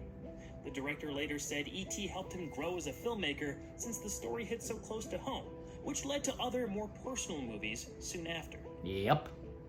Like E.T.'s Color penetration Purple, of the Empire of the zeitgeist Sun. had an unavoidable effect on other studios wanting to capitalize on its success. There were direct rip-offs, but also general influences on the cinematic marketplace for years to come. George Lucas even returned the favor of Spielberg's Yoda shout-out, with E.T.'s race popping up in the background of The Phantom Menace. Yep. But it was the next generation of visual storytellers who were deeply connected Even to like E.T. that and his species, story like that carried making the kind of an torch up appearance until in present day. Andor. Series like Stranger Things would flatly not exist without Spielberg's extraterrestrial influence. Or Goonies. While no film sequel ever happened, some Yeah, continuations or I offshoots of didn't the quite original fully movie realize, did. yeah, E.T. Much has also been said being and responsible unveiled for over the Stranger years Things, about the technically. embarrassment of the Atari But most video prominently game, Goonies. But the less said about that, the better. Universal, of course, wanted a follow-up to the world's highest-grossing movie. Spielberg and Matheson tried to come up with a worthy story. What they conjured To their was liking. a treatment called ET2 Nocturnal And maybe to our Fears. liking. I've read the treatment, and like most who have, I'm glad it wasn't made. Spielberg didn't want a sequel, and the oddly dark nature of this particular idea could have just been written to deter Universal. Although, we did learn the alien's real name, Zrek. Oh. Now, there was a sequel in novel form called E.T. The Book of the Green Planet Zrek. by William Kotzwinkle. It was published in 1985, and from what I've heard, it's very strange and builds a lot of lore into E.T.'s background. His home planet is named Rodo Asogi. His race is referred to as Asogians. E.T. misses Elliot and risks everything to return to Earth. I guess Spielberg penned the story it was based on, and they used some of the ideas in the Universal Studios ride. Yep. I'll be reviewing E.T. Adventure in our next Juniversal video, so we'll go into more depth about it then. Yep. There was a recent interview where the director said he once considered turning the Book of the Green Planet into a movie, but simply thought it made for a better novel. Yeah. In 2002, the movie's 20th anniversary, the special edition was released in theaters with added scenes and modern effects. I think that was the It's first infamous version for I ever Spielberg watched of digitally E.T. was that. replacing guns in the hands of government agents with walkie-talkies. It was largely seen as an unneeded update to something that shouldn't have been touched. Admittedly, some of the deleted scenes aren't bad, but CG-ET is an absolute no-go for me. Spielberg eventually agreed, saying he regrets this choice. He promised to not make a similar mistake in the future with any of his other films, and the special edition of E.T. has since gone out of print. Oh, the really? closest thing we ever got to a live-action sequel was a Comcast We still have our Xfinity copies. commercial from Anybody 2019. A holiday Did it come out on reunion Blu-ray garnered as well? a lot of attention at the time as a short film, Yeah, decades that later too. continuation of the classic. Henry Thomas That's returned a as proper Elliot, who sequel, now has a technically. family of his own. They're introduced to his old alien friend, and they all bond. Elliot's through humor, wife handles joy, this and pretty holiday well. Do you cheer, realize? Reenacting several scenes from the original. It ends with E.T. once again leaving Earth. Points to director Lance Accord and the crew for mostly keeping the E.T. spirit alive. Well, as much as an ad about a TV remote can. Well, One subject I feel should at least be acknowledged is the controversy around this film and even parts of Close Encounters possibly being inspired by an unproduced script from the 1960s called The Alien. It was written and to be directed by Indian filmmaker Satyajit Ray. There are similarities in the description of both alien beings' appearances, their influence over plant life, and more. Martin Scorsese and Richard Attenborough have said Spielberg was influenced by Ray's Alien script. However, Spielberg has vehemently denied this over the years. He maintains E.T. was always his original idea. well, Looking back at E.T. all these years later, I guess think it Scorsese still and holds others, up they great. didn't really know. Mind you, I first watched this film as a VHS rental from Joe's Video in Calumet City. Shout out. I only saw it in HD for the first time a few years ago and didn't catch it in theaters on any of the re-releases. But I wish I had. This is a theater movie if there's ever been one. Watching and hearing the bike chase into the moonshot, or that whole ending, is probably a completely different experience on the big screen. Listening to that theme blare through the speakers had to enhance the emotion significantly. For me, great music, like most of Williams' scores, almost always improves an individual moment and usually becomes one of my favorite aspects of any movie. Williams described his approach to scoring film as creating a memory. Music associated with imagery to create something unforgettable. And he's absolutely right. He gave E.T. an intangible sense of mystery, wonder, adventure, sadness, elation, and more in a way that's nearly impossible to describe. It might be what I remember most about the film. That's what stands out most to me now. I do have different memories of experiencing this movie from a kid's perspective. I recall how it made me feel, the almost dreamlike images, putting myself in Elliot's shoes, the excitement and fun of the adventure, imagining riding my bike through the sky. It's all still in there. But it's different now. I'm not a kid anymore. Seeing E.T. in my mid-30s, I more respect and admire the filmmaking than lose myself in Elliot's story like I used to. It's bittersweet in that way. There are films where I can still get wrapped up in what's happening and feel how I used to feel when I was younger, but at this point in my life, E.T. isn't one of them. That's not a knock on the film. It's more of a compliment, I think. Just like the adult's point of view invading the narrative, my own loss of that same innocence colors everything differently. I appreciate those old memories and feelings even more now, and my point of view will likely keep changing. Maybe if I become a parent one day, some of that old perspective will come back, or I'll have a brand new outlook. Either way, I'm looking forward to it. On this last rewatch, You are in a adult relationship, logic are you, kind of Walter? got in the way. Like I felt E.T. was almost an emotional parasite to Elliot at times, synchronizing and feeding off his vulnerability. Clearly, And not the scratching intention, but their it's hard to necks. not think of it like that Their when the chins. thought enters your head.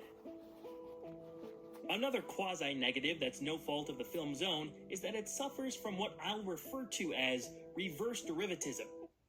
You're right, that's not a real word, but hear me out. E.T. has been so influential for so many years. We've seen different elements of it strip-mined and repurposed so often that revisiting the original source material can make it feel a little more dated than it should. Not that Stranger Things or Paper Girls has done E.T. better than E.T., but the whole mood of projects like those are lifted directly from here. Sometimes it can be hard to go back and watch a film from the 50s or 60s when you've seen the same concept done in slightly different ways many times over the decades. E.T. is still extremely watchable, but I'd be lying if I said its massive shadow over similar projects hasn't dampened the freshness from it a little bit. Just a little bit. That's my opinion anyway. Don't crash, please. Regardless, there's no denying the film's magnificent legacy as something fun for the whole family E.T. and emotionally deep in a sneaky way. It's pure movie magic and might be Spielberg's most popular film. He took an image from it as his company's logo, after all. Does history say E.T. is his most recognizable film? Or has the long-lasting popularity of Raiders or Jurassic Park surpassed it? Did not making a sequel, good or bad, lead to audience memories weakening over the decades? I'd love to hear your thoughts on those questions. Loads of Blu-ray extra features, online research, and cross-referencing interviews are where I derived most of my information for this video from. A project like this takes a long time to put together, so if you're enjoying this series and would like to show me some support, all I'll ask is for you to go over to my personal channel, Walter Culture, subscribe, and check out more of the content I have up there. Thanks for watching. Now, don't take your eyes off the sky, because we're sticking with E.T. next time on Juniversal, as we travel all the way back to Universal Studios Orlando and take a closer look at an old favorite. But I will Botanicus. Until then.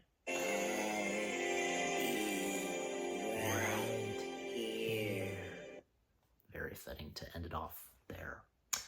Yeah, and as I was about to say, Walter covering the E.T. attraction for Juniversal, I will react to that at another time, because, well, again, you read the title, you know which of the 5 Juniversal videos that I'm reacting to. And yep, we have now finished the 3rd one. Yeah, so only 2 left.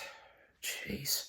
And man, because the next one is longer. It's 34 freaking minutes. But I can achieve it, of course. You know, hey, at least it's not like, what, 50 minutes? Oh, God, but, you know. All right, but just, with Walter having covered, being titled The Broken Innocence of E.T., that was pretty good. Yeah, there was a bunch of other stuff that I didn't know about, like, the fact that, well, I mean, I did know. Granted, I knew that apparently, I think even, my dad shared this with me, that, there would have been considerations. There were at one point considerations for there to be a sequel to E.T., but that of course never happened, and probably for the best. The fact that Melissa and Spielberg, they were involved in wanting to bring the sequel to life, to their liking, and thus we would enjoy it too. But yeah, good thing it didn't happen. However, I mean, the story continuing in various ways, like, the novel that was brought up, knowing more about E.T., his species, and what they're named and such, and the planet, the attraction at Universal, as well as, well, that TV commercial, that had to do with, like, TV product and such, that was pretty good, because that being technically a proper sequel / follow-up to E.T. Years later, Elliot now older, now a father, a parent, and having reunite with E.T. Yeah, that was really good. It did not disappoint. Even Spielberg, he approved of this, and when it was pitched, and I'm sure as though he got a good kick out of it when it was brought to life. Even the actor who plays Elliot, he was surprised to know that Spielberg approved of this, because there is a bit of behind the scenes, the making of that commercial, great to see, and the fact that them bringing E.T. back to life, practical, rightfully so, and also, Walter having brought up when, in 2002, a new version of E.T. was brought to life, I guess, like, getting the same kind of treatment as Star Wars, but still, the fact that pretty much, I think, the majority of E.T. was replaced with a CG version. And, the whole thing of, like, say, those 2 guys the guns being swapped with walkie-talkies. I guess that was okay. I mean, especially on account of 9/11, because I think, 9/11 infected that, And I think the walkie-talkies were acceptable, because the way I see it, like, they had the walkie-talkies and informing, because they were seeing them making their way. You know where I'm going with this, But man, really? Because that version of E.T. from 2002, the print is lost? Huh. How's that possible? I didn't really know about that, but, But yeah, and also speaking of, and one more thing to mention about the E.T. attraction, because, I heard about this, where, I think, a friend of mine shared this, where apparently, because originally there were considerations to take down the E.T. attraction. Only one that remains. But Spielberg would not allow this, and told them, if you take down E.T., you take out Jurassic Park as well. And, so thus, they obliged, and thus, keeping E.T., because, I think probably it just wouldn't be a good idea to get rid of E.T., because, man, looking at that attraction itself, it's amazingly detailed! Everything about it! And I feel it has an awesome queue, if not one of the top best queues at an attraction.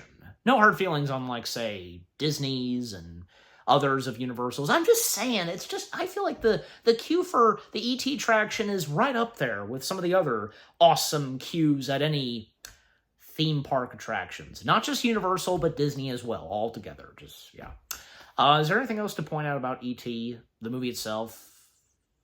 Well, I don't know, because I don't want to keep dragging this reaction video, but, just overall, because with what all Walter had to say about E.T., the film itself, for Juniversal, some things that I did not know about, and I'm sure the same goes for you, didn't disappoint. Once again, an excellent job that Walter did, All right. Now, with that out of the way, okay, so, and of course you know what's next. All right. So 3 down, 2 more left.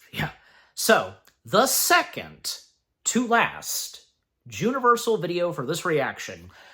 40 years of Back to the Future. Yeah, baby. So now we've come to this. And it's obvious because, wearing this shirt for this special occasion. Now, you've seen me wear my Universal Studio shirt for the past 3 Juniversal videos I've reacted to in the last 3 reactions. But I think this time a nice change of pace, and since, Back to the Future, this just, all together. All right, so this one, holy crap, let me look. I could have sworn I saw something, but but as I said, like, this Juniversal video, being the first one, that's 34 minutes and 53 seconds. Well, it'll go by quick, just, as I watch and react to it. Time flying by, just, alright, anyways. Alright, so enough said. No time to waste. Let us see what Walter has to say about Back to the Future. I think for me personally, I pretty much know almost the entirety, the majority of the history and the making of the Back to the Future. The first one, that is. Obviously he's covering the first one, and I'm sure at a certain point he's going to get to the next 2. Obviously he'd have to. Or if he's going to do all 3. I don't know. I actually don't know, but because this is 34 minutes, I'm about to find out. Alright, let's dive right into it. 40 years of Back to the Future. Yep, and happy 40th anniversary to Back to the Future itself. Here we go. In 5, 4, 3, 2, 1. Great Scott. Silence, Earthling. My name is Darth Vader. I am an extraterrestrial from the planet Vulcan. It's not a stretch to say that many getup? people consider Back to the Future one of the greatest movies of all time. And I am 100% in that camp. Right behind Rocky, this is on the top of the mountain for me. I grew up with this trilogy. My family owned the first 2 on VHS. I went to the 2015 What about number screening of 3? Part 2. I have posters, a replica sports almanac, Marty Jr.'s iridescent cap, a Lego DeLorean, The entire IDW comic book run, the animated series on DVD, the complete trilogy on Blu-ray, and even wrote my own version of Part Yep, 4, which I reacted which I hope to. never actually happens in any form. I love these movies, and it all Me starts too, with objectively and I'm sure you the do best as well. one, the original. Let me know, from you Back to the Future 1985. fans in the comments section. Some of the behind-the-scenes troubles with this film have Yep, been I knew fueling about that, of clickbait course, Eric articles for Stoltz. years, so yes, we'll talk about Eric Stoltz's short run as Marty McFly Rightfully so. before Michael J. Fox was brought in to replace him, but we'll also discuss Disney turning down the script, the many yeah. challenges on set, the first movie's cultural impact, my experience seeing the live stage musical, and much, much more. Fire up your time circuits, grab some plutonium, and hit the gas. No wonder We're this taking is 34 Juniversal minutes. up to 88 miles per hour and beyond. Look out! Here we go. It's 1985. Marty McFly is kind of the cool rebel at school with a girlfriend named Jennifer, an affinity for sketching, and an antagonistic relationship with his principal, Mr. Strickland. However, he has a bit of Even a Mr. troubled Strickland, yeah, like His father, like George is son, still being having taken an intense advantage of by relationship his with high the school principal. bully Biff. His uncle Jailbird Joey is in the slammer, and his mother Lorraine is a borderline alcoholic. Marty has an unlikely friendship with an eccentric old scientist inventor named Dr. Emmett L. Brown. One night, he invites Marty to film his latest and greatest invention in action, a time-traveling DeLorean. To their shock, the thing actually works, but it runs on plutonium that Doc stole from Libyan nationalists, who soon show up to take their revenge. Doc is fired upon, seemingly killed, as Marty hops in the DeLorean to escape. Outrunning his friend's murderers, he takes the vehicle up to 88 miles per hour and travels back to the date set on the car's time circuits, November 5th, 1955. It was the day Doc first conjured up the flux capacitor, which is What makes time travel possible? Marty runs into the 1955 versions of his parents and Biff, eventually seeking out the younger Doc for help. After convincing him of his story, Marty's only chance to get home is revealed to be a bolt of lightning. What'd you say? A bolt of lightning. Charging up the flux capacitor. There just so happens to be one striking the Hill Valley Clock Tower in a few days, an event that infamously froze the clock in place. Doc and Marty Perfect make timing. the necessary preparations before It's a miracle. McFly's effects on the timeline slowly erase him and his siblings from existence. By 1980, Bob Gale and Robert Zemeckis had written several screenplays together that were made into films, including Steven Spielberg's 1979 comedy, 1941. Columbia Pictures released the film Used Cars in 1980, which the Bobs wrote and Zemeckis directed. It didn't do well financially, but Columbia was impressed enough to help produce the next movie the pair wanted to make, and struck a deal for the duo to write 2 drafts of their next script. They both had always wanted to tell a time travel story, with Gale fascinated by the concept since he was a child, inspired by sci-fi TV shows and comic books. Zemeckis had always Doctor Who considered one of them? H.G. I don't Wells' know. The Time Machine and A Christmas Carol by Charles Dickens the best stories. Yeah, I gotta utilizing keep the that in concept. mind, The because genesis of Christmas the idea Carol for is a Back to the time Future travel story, kicked off with technically. Bob Gale visiting his parents' house. He was looking through old However, boxes in the basement Christmas and Carol came does not across his involve dad's yearbook. gadgetries. To his surprise, he found out his father was class president, and that got him thinking, would he have been friends with his own dad in high school? The pair started Yeah. writing in September Imagine of that. 1980. They used the index card method of plotting. Individual ideas were posted to a board, and they figured out how to sequence and connect them. Both Bobs described the writing process as very difficult and not fun, even though Zemeckis would later say this and the reactions to the film were his favorite parts of making it. The screenplay for Back to the Future is a textbook case of ideal setups and payoffs. They'd have everything from big plot points to minute details established early on and called back to later. This was Yep. their intention as they wrote, Lone but it Pine also Mall. made this initial stage quite arduous. The first draft was turned in after 5 months. Columbia requested some changes, and the Bobs returned 6 weeks later, now in the spring of 1981, with a new version. However, Columbia ended up turning it down. They thought it was a nice, sweet story, but were looking for a raunchier comedy at the time. Zemeckis and Gale then took their new work around town, but were constantly turned away. They did show it to their friend Steven Spielberg, and he did like it, thinking it was unusual and functioned on old-fashioned principles. The powerhouse director-producer believed in the project and was willing the to hair help that make it, Spielberg's but the sporting right Bobs there. were spooked by their collaborations with Spielberg, yielding his only financial failures. If this new film involved Spielberg and didn't succeed, their careers might not have recovered. So, they continued to pound the pavement and continued to receive rejections. Most of the studios they pitched it to kept telling them to take it over to Disney. Reluctantly, the Bobs did just that, and were met with a particularly memorable rebuff. An executive read the script and asked the writers if they were insane. The story was predicated on incest. Disney couldn't possibly be involved with something like that. Nope. At this point, Zemeckis Maybe if they could have had pressure and Touchstone, decided he had to I direct don't another know. film. He took on Imagine that. 1984's Romancing the Stone, and it became the hit they needed. Suddenly, interest in Back to the Future dramatically increased. With the win finally under his belt, Zemeckis took the project back to Steven Spielberg. They secured a deal with Universal, and Back to the Future was finally set to actually happen. Rightfully But so. they still had many hurdles to Back to the clear Future and fitting heartbreak so well with to the endure. Universal family. I probably would like to travel into the future to see if this movie is going to be successful. Universal Don't president we Sid all? Sheinberg became When it both comes to an movie opponent making. and adversary to certain aspects of the movie once it was greenlit by the studio. Early on, he wanted a few alterations to the script. Among them were changing Professor Brown to Doc Brown and Marty's mother Yeah, from it's Meg more to fitting, Lorraine, Doc which was Brown. also Sheinberg's wife's name. Doc. He also nixed Doc's pet chimp and replaced it with a dog because in his experience, movies with chimps didn't make any money. Finally, Yeah, and they Zemeckis didn't took on after a mandate that. of having the film ready for a Memorial Day release, or it would be canceled.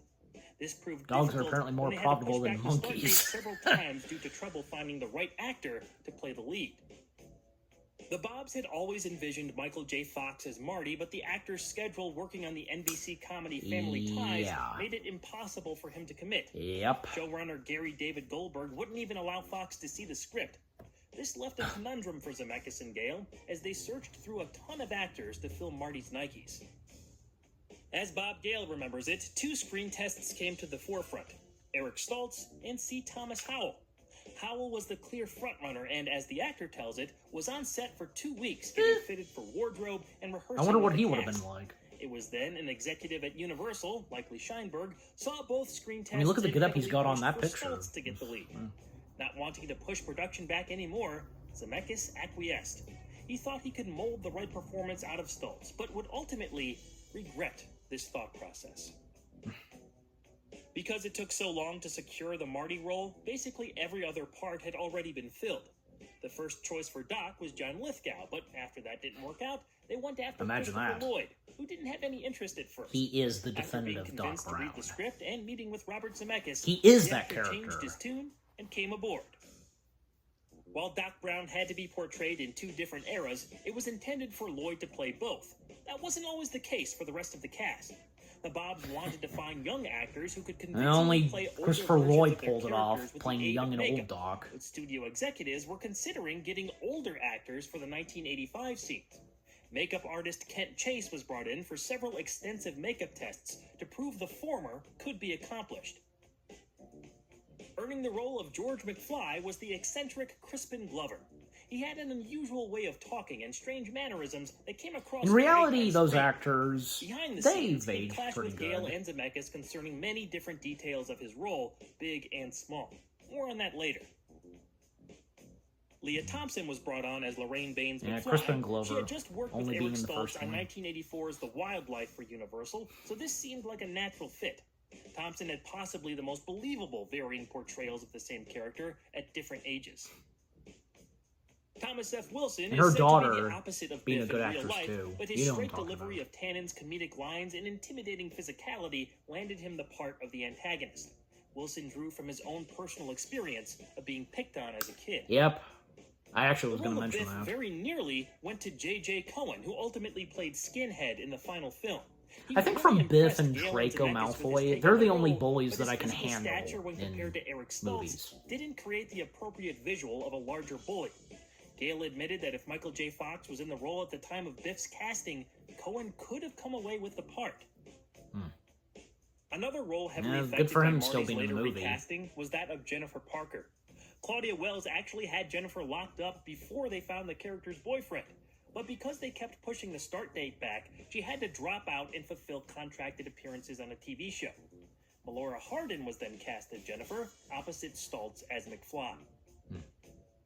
The rest of the cast was populated with talented actors and memorable parts like Mark McClure, Wendy Jo Sperber, James Rest in Tolkien, and peace. Harry Waters Jr.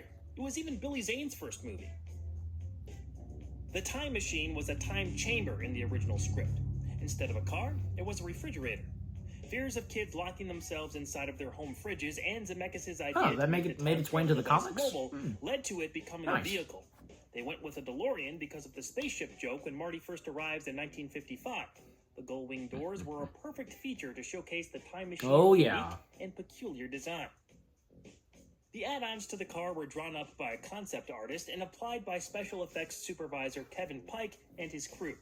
The idea was to make it look cool, but also as if it was constructed in someone's garage. Yeah. They built 3 time machines. There was the main vehicle, one for driving shots and stunts, and another that was cut up for interiors and process work. The blooper. There are only about And John 30 DeLorean some himself optical was effects very in Back to the satisfied Future, with the most of cars them used containing in the Back to the DeLorean. Future. These were achieved by old-fashioned That's good means to of see. industrial light and magic, including miniatures and other early Star Wars-esque Gotta methods. love those miniatures. The production team at first wanted Hill Valley to be an on-location setting. They searched through old coal mining towns in Northern California, but they discovered they wouldn't have the amount of control over the area that was needed to pull off the more challenging aspects of the film. That's when they opted for Universal's famous backlot. The plan was to make everything look retro, pristine, And now it's for the best known 1955 for Back to the material, then Future. dirty it up for all But the it's been used 1985 before scenes. Back to the Future. They completely reinvented the courthouse square in a way that hasn't been done since, adding the clock and pediment to City Hall and the large grass area in front of it. Director of photography Dean Cundy also I think they've planned kept on the shooting clock the that 50s same time position period as with all, a you know, warmer ever color since. palette. He lit Yeah. everything softer to be more akin to films from that decade. Might as well. In contrast, the 1980s sequences were lit with truer color for a slightly different feeling. On-location shooting did take place at Puente Hills Mall and Whittier High School in California. All the Hill Valley High exteriors and interior hallway shots were filmed at Whittier to showcase its old-fashioned look. The Enchantment Under the Sea dance also needed a gymnasium that wasn't recently renovated, and they found one at Hollywood United Methodist Church. The church actually still hosts its own Enchantment Under the Sea dance annually, attracting fans of the trilogy. Cool. Back to the Future Especially as of now, officially they've got to started do it Back shooting to the in November Future of as 1984. themed, you know. Robert Zemeckis would later say he didn't have a single good memory of making it. He was in survival mode the entire time on set. He recalled how it was always cold and he barely slept. It was the unhealthiest he'd ever been in his life. Zemeckis But he and still Gale succeeded. butted heads with Crispin Glover. The actor had a few wild ideas about his character and was pushing back against some of the direction. They described him as being off about 50% of the time, and they had to rein him in often. Glover had a real problem with the end of the movie and where the McFlys ended up. It's a point that Zemeckis didn't totally disagree with, but it was supposedly like pulling teeth just to get him to wear the selected wardrobe. When it came to Back to the Future Part 2, things got ugly between Crispin and the Bobs, but that's a story for another time. Ah, okay, yeah, because this Adding is to the director's focusing stress was on whole the first one situation only. with Eric Stoltz. They shot for 5 to 6 So at weeks some with point, yeah, Vince he'll Marty, cover but it was parts apparent 2 and something 3. wasn't working. His comedy sensibilities didn't match up with what the Bobs had written, and it was actively affecting the direction of the picture. Reportedly, he was just taking things too seriously. Tom Wilson commented on his work with Stoltz decades later by saying he had issues with the lead's physical method acting. In the scenes where Marty and Biff tussled, Stoltz was so into the role that he got a bit aggressive with Wilson. During the filming of the parking lot sequence, Zemeckis finally threw in the towel. After showing Steven Spielberg dailies of the performance in question, the executive producer agreed. A change was desperately needed. It wasn't that Stoltz was a bad actor, he was just miscast as Marty. The director Eric and the is a good producers actor. let Eric go and then broke the news to a shocked cast and crew. Yeah. Zemeckis and Spielberg Even somehow like convinced Tom Sid Wilson's Sheinberg to story okay about the move that, and pay if for you over know, a month's and worth of Lloyd. reshoots. They then once again reached out to Gary David Goldberg in hopes of acquiring Michael J. Fox. The Family Ties showrunner agreed to let Fox read the script only if Back to the Future was willing to shoot around his sitcom schedule. Everyone agreed to the terms, and Michael J. Fox was given the script. Good. He was willing to put up with Good to a see. brutal schedule to take the job. The young actor would shoot Family Ties during the day from 10 a.m. to 5 p.m., then head over to shoot Back to the Future overnight from about 6 p.m. into the wee hours of the morning. He only got about an hour or two of sleep every night. Fox was even working weekends since those were the only times during daylight hours he was available for the movie. He loved having the opportunity, but this schedule took its toll. Sometimes he'd mix up Marty with his Alex Keaton character from Family Ties. Fox was exhausted and couldn't get a true sense of how he'd come off in the film because he was so sleep-deprived. But he still pulled it off. When Marty was recast, the Jennifer Parker character was destined for a change-up as well. According to the Bobs, female executives at Universal complained that Melora Hardin was too tall for Michael J. Fox, and they didn't want to emasculate their male lead. At this point, Hardin had already shot publicity stills and was on set for some of the scenes with Eric Stoltz, but had yet to appear on camera. With heavy hearts, Zemeckis and Gale called to release her from the project. Hardin was just 17 years old at the time and devastated by the news. I'm sure something else better came her way. Had to start from scratch in many ways. The production schedule was again delayed.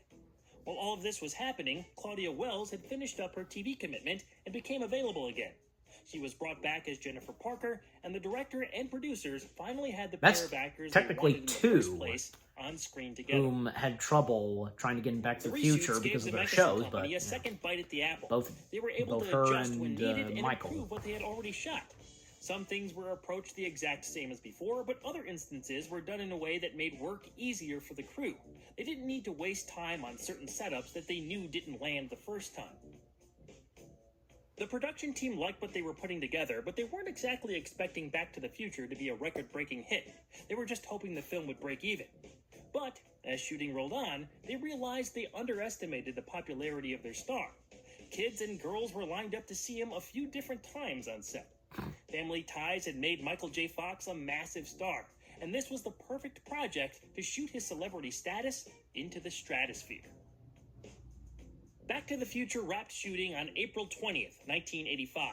The whirlwind that came next transformed the movie from a fun sci-fi adventure into a legendary Hollywood blockbuster.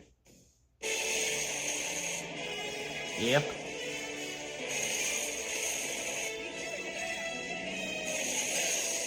The film score for Back to the Future is one of the most well-known of the 1980s and well beyond. It brought an excitement and ethos to the picture that greatly enhanced what was already shaping up to be something special. Robert Zemeckis had just worked with Alan Silvestri on Romancing the Stone, but this was a totally different beast and needed an epic accompaniment. When Silvestri was brought to set, Zemeckis kept telling him the music had to be big. It needed to go against trends at the time of scoring movies on the box, which meant on a synthesizer. The composer took those instructions to heart. He brought together an 80 to 85 piece orchestra, the largest ever assembled for a Universal movie at the time. Because the schedule was so tight, the director wasn't privy to a single note until it came time to record. Needless to say, he was blown away by what he heard. Oh yeah. Certain moments just... On a personal level, I probably listened to the Back to the Future movie score more than any other. It never fails to create a sense of dramatic adventure or draw the appropriate emotion. The softer portions do so much to humanize Marty, his desperation to get home, and his relationships to those around him, especially with Doc. I'd go as far to say that most film fans wouldn't disagree with categorizing wanting to save Doc's life as from among the the best Libyans. ever put to screen. Alan Silvestri wasn't the only contributor to the movie's iconic soundtrack. Huey Lewis and the News were a popular musical act at the time, as the album Sports was topping the charts with hits like Heart and Soul and The Heart of Rock and Roll. Zemeckis got Lewis involved, and the musician became part of the DNA of the film. And Lewis contributed the popular hits Power of Love You're just and too Back darn in Time, loud. the first of which set the vibe of the movie perfectly and proved to have a staying power that has stretched all the way up to present day. Lewis also has a memorable cameo that he loved shooting. I'm afraid you're just too darn loud. As I brought up. The turnaround time for the movie's first preview screening was incredibly fast. It took place in San Jose, California, just 3 weeks after production officially wrapped. The audience had no idea what they were about to watch. The only details given were that the film was a comedy starring Michael J. Fox and Christopher Lloyd. Even though the version they saw was incomplete, featuring only portions of the final score, unfinished effects, and an overly long Darth Vader sequence, the audience communicated one undeniable fact. Back to the Future was going to be a hit. People were jumping to their feet and gave a handful of spontaneous applause breaks. Universal clearly had something here. It was the highest scoring preview screening they ever had up to that point. Sid Sheinberg attended the second preview screening and was so impressed, he moved up the release date. Following the initial production delays, it was scheduled to hit theaters on August 16, 1985, but the president of Universal wanted Back to the Future to start playing by July 4th weekend so it could run throughout the summer. The new debut target drastically sped up post-production. Many more sound crew members were hired on, working in shifts 24 hours a day to finish the film. Zemeckis had to approve a few rushed optical effects by Industrial Light and Magic that still stick out to him to this day, but there was no other choice. Back to the Future was barreling toward July 3rd with nothing else slowing it down. One of the only things that may have stood in the way of its success was a questionable name change. Sheinberg had been against the title of the movie for as long as Universal was producing it. He didn't think it made sense and would confuse audiences. What was the original title His again? suggested title? Spaceman from Pluto. Oh. I know what you're thinking. Yes, that does sound awful, but it at least made a tiny bit of sense since that was close to the title of the comic book the kid was reading during the barn scene. He made several suggestions on ways to tie the title into the rest of the movie, such as Marty saying his makeshift Darth Vader was from the planet Pluto. Obviously, this was a bad idea, and both Bobs and Steven Spielberg knew it. The latter sent Sheinberg a note that said they all laughed at his joke, pretending not to take the studio president's suggestion seriously. Spielberg knew he'd be too embarrassed to push for it after that, and it was never brought up again. The marketing for Back to the Future gave us some memorable material. That first trailer has all original footage, showcasing the DeLorean's sci-fi electronics and very little of Michael J. Fox until the very end. How far are you going? About 30 years. A much more 80s piece of music underscored the visuals, with Huey Lewis's Back in Time finishing the trailer off. They recreated it with Fox for the film's 25th anniversary in 2010. Drew Struzan's poster is up there with Jaws as one of the most iconic one-sheets ever. Marty's pose, the DeLorean's gull-wing door, and the flames behind the vehicle create a stunning composition. I love the tagline, too. He was never in time for his classes. He wasn't in time for his dinner. Then one day, he wasn't in his time at all. Brilliant.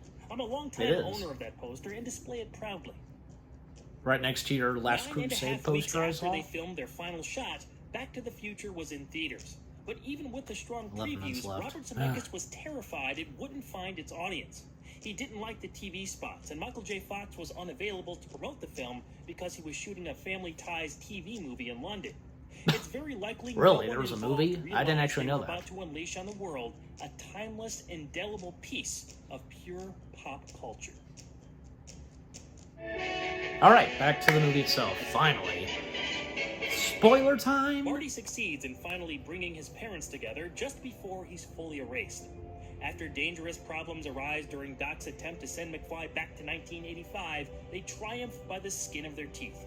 Marty arrives in his home era and immediately tries to save Doc from being shot, but fails to arrive in time.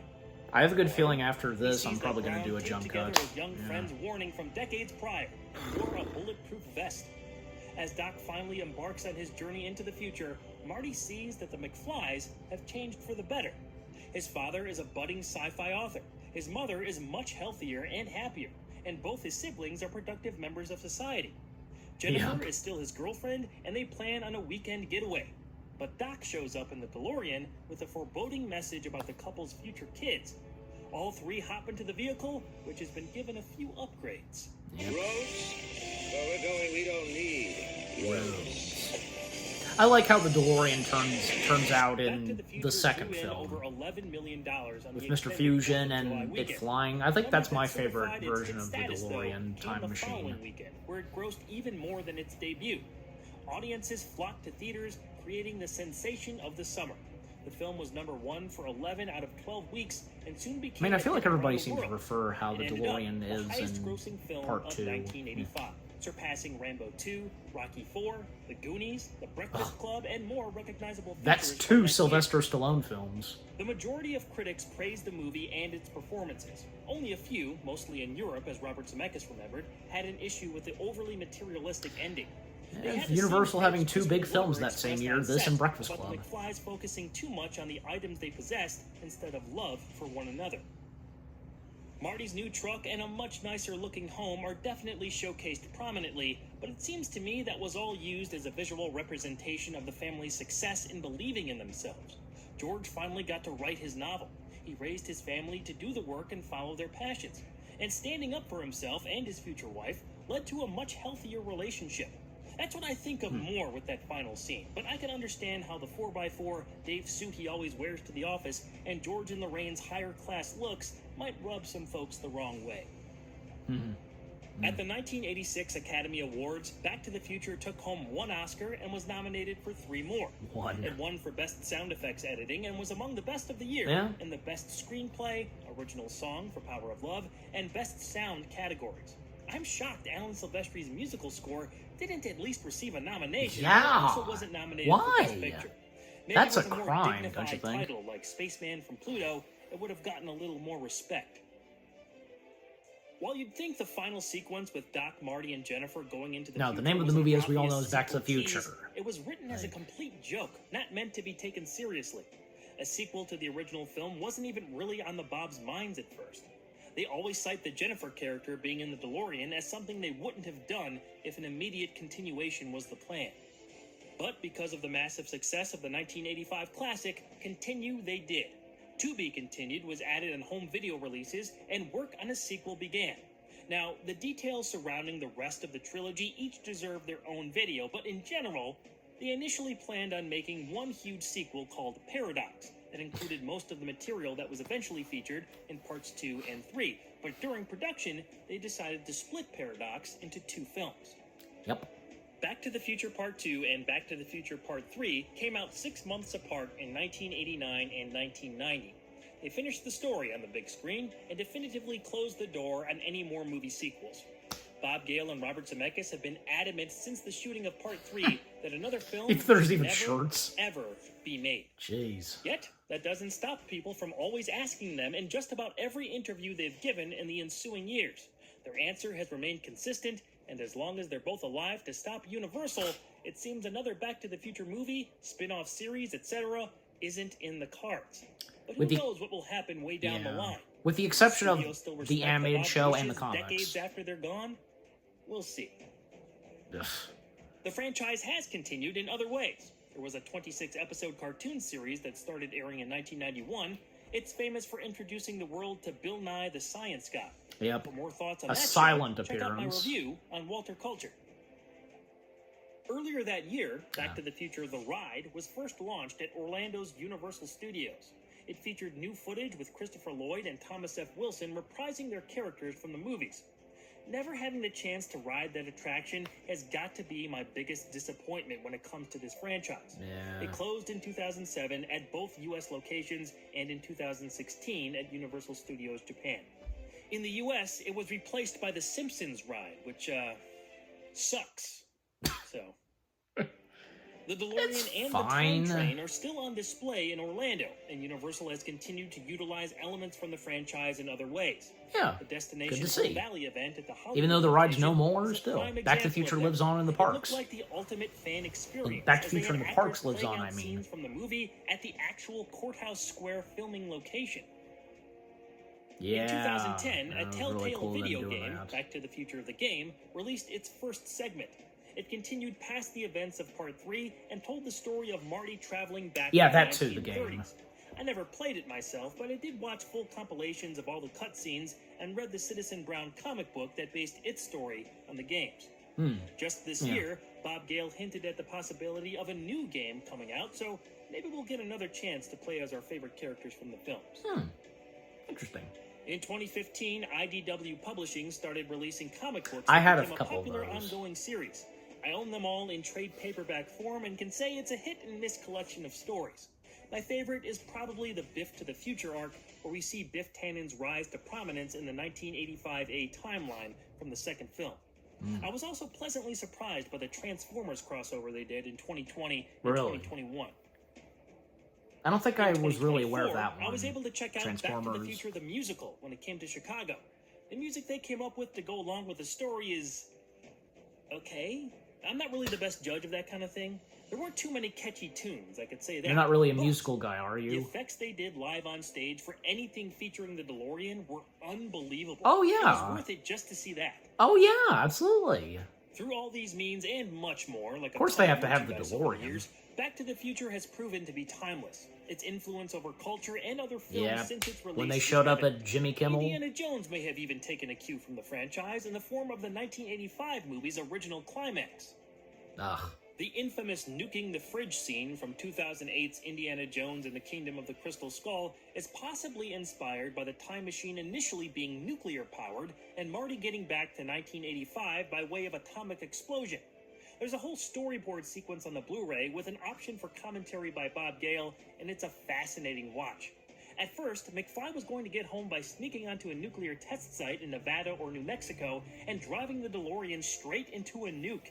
It was still in the script when they started shooting, but budget concerns forced Gale and Zemeckis to improvise, and we got the famous clock tower sequence instead. Yeah, that turned out I much adore better. how the finale turned out. It's one of the best climaxes I've ever seen, but that original ending sounds like it would have been one hell of a finish. I would have loved to have seen how they might have put that together. Somewhere, in an alternate timeline, they had an extra million or two and made it happen. Back to the Future is my favorite trilogy of all time. I love Same. it more than the original Star Wars trilogy, more than Christopher Nolan's Dark Knight series, the Godfather movies, Sam Raimi's Spider-Man films, and I didn't grow up with Lord of the Rings, so for me, it tops them too. A lot of these films either have inconsistency within their respective trilogies, or others I didn't mention. I mean, continue Back to on the Future, past the Back to the Future movie, when they shouldn't trilogy's have. right up there with Look at you, those. Indiana Jones and Toy Story. The three Back to the Future And movies aren't there was a perfect, fifth don't get Indiana me wrong. Jones. The first movie gets the closest, but if I'm being honest, the second one's my personal favorite. I just love how it went into the first film from Yeah, a that's different also my perspective. dad's favorite too. 3, though, it has its moments. It's clearly the weak link to me, but I still love it.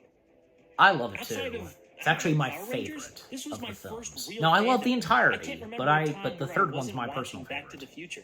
Sitting down to view those old VHS tapes was a bonding experience for me and my family when I was younger, and I became very attached to these characters and their adventures. Marty and Doc are the greatest on-screen What duo did I ever. tell I'd ya? put them up Yes, against this any is other 2 fan hours team. long. I'm sure I'm I biased had a in good this feeling opinion almost. because of my history with the franchise, but I really feel like the first Back to the Future is the most rewatchable movie. There are so many new things to discover on every viewing. So many background details and line deliveries and musical moments and captivating behind-the-scenes stories still keep me and millions of other fans coming back 40 years after it was first released.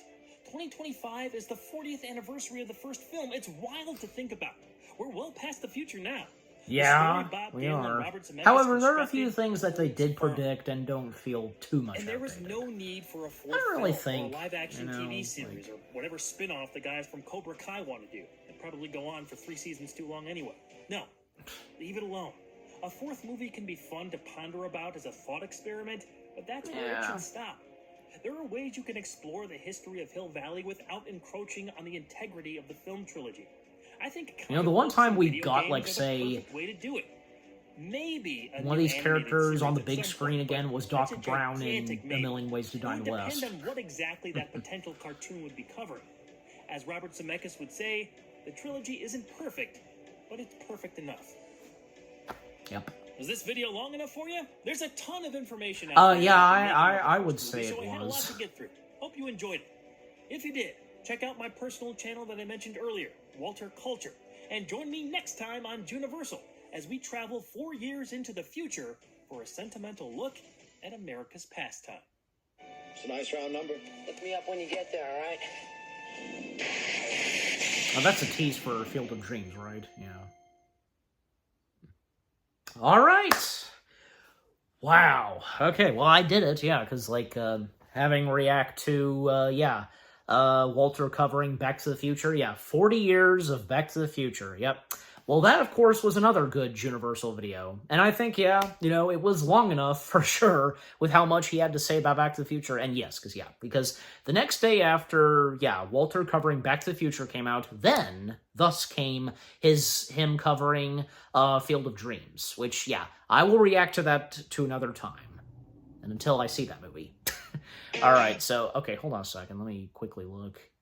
Yeah. So, because then what came after Field of Dreams is the 5th and last Juniversal video that I'm reacting to for this.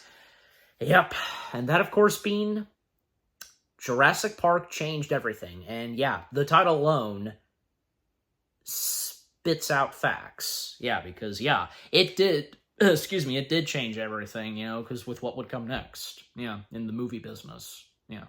But yeah, so, again, Walter's Juniversal video covering Back to the Future, well, it was well executed, well done, and because, yeah, with Walter, like me, and for a lot of you as well, being huge Back to the Future fans, yeah, it did not disappoint. Yeah, with the history and facts, and actually, there were a few, yeah, because I had a feeling, and I was right, there were a few that I didn't know about, you know, a couple of more facts and such. Like, yeah, I actually didn't know about the whole thing on an original idea for the film's ending where, you know, Marty making his way back to 1985, where, yeah, going through like a nuclear explosion? Jeez, but I think, yeah, what's in the final film itself, much better, and yeah, it's definitely, you know, yeah, because, you know, what a coincidence for Kingdom of the Crystal Skull doing it, and, you know, because of Spielberg.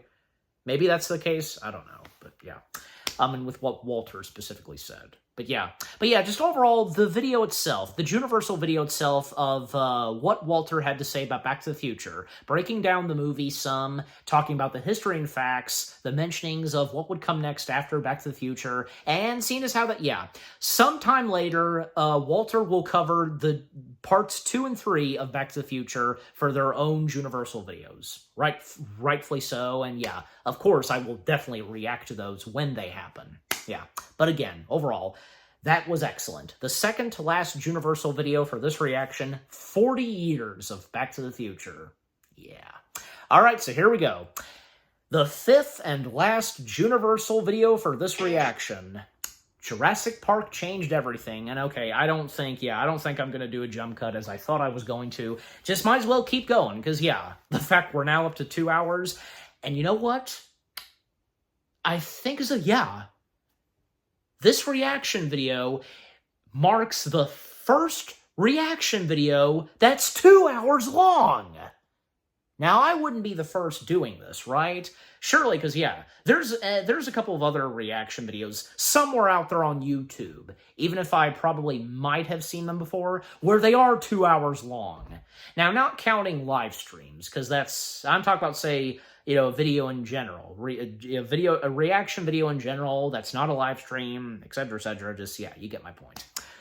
Yeah, so, yeah, but, okay, back to it, because, yeah, I don't want to keep this going still, even though we're up to 2 hours long, but, you know, so, yeah, yep, so again, the 5th and last Juniversal video that I'm reacting to, just what a way to go out. What a way to go out for the total of Juniversal videos for this reaction being 5, and yeah, I don't think it would have felt right if I had left off, say, not reacting to Walter doing Jurassic Park, yeah, it just wouldn't seem right. Yeah, so, and it's very fitting to go out, you know, like, and especially the last two being, I think, yeah, the 5 Juniversal videos that I've reacted to and have chosen for this reaction are very suitable. So, yeah, even with, yeah, Muppets included. But yeah, so, to wrap up, to round off this reaction, yeah, Walter covering Jurassic Park, and yeah, well, at least this is only 26 minutes, so that's not bad. But yeah, well, yeah, so, I mean, again, the title alone, you know, facts, because Jurassic Park was another movie that was a big game changer in the film industry. This is where definitely, yeah, the CGI really shined. I mean, even before this, we previously had Terminator 2, but definitely this. Like, no hard feelings on Terminator 2, just, you know, still. And, you know, because what would come next after Jurassic Park? Well, like, hey, you know, when it would come to the world's first computer animated film, Toy Story, yeah, so that being another big game changer in the film industry. But, yeah. But anyway, so, yeah. So now we come to the 5th and final Juniversal video. No more time to waste. Let's dive right into it right now. 5, 4, 3, 2, 1. Welcome to Jurassic Park.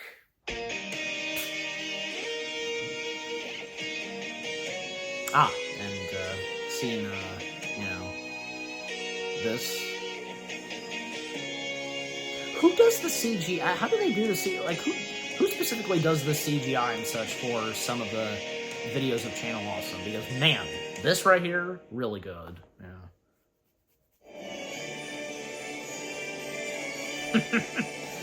Awesome. How did they acquire that Jeep? Because, I mean, anybody can have, like, their very own Jeep, but I'm just simply saying. Welcome to Jurassic Park. It's Steven Spielberg's mega blockbuster that completely changed the movie industry forever. How did the famous director approach and execute a production that not only turned out a large number of film fans' favorite motion picture, but also achieved the most photorealistic dinosaurs to date? It's a story that's filled with ambition, adaptation, innovation, and a pure love for the featured creatures. Jurassic Park was also released during the most important year of Spielberg's career.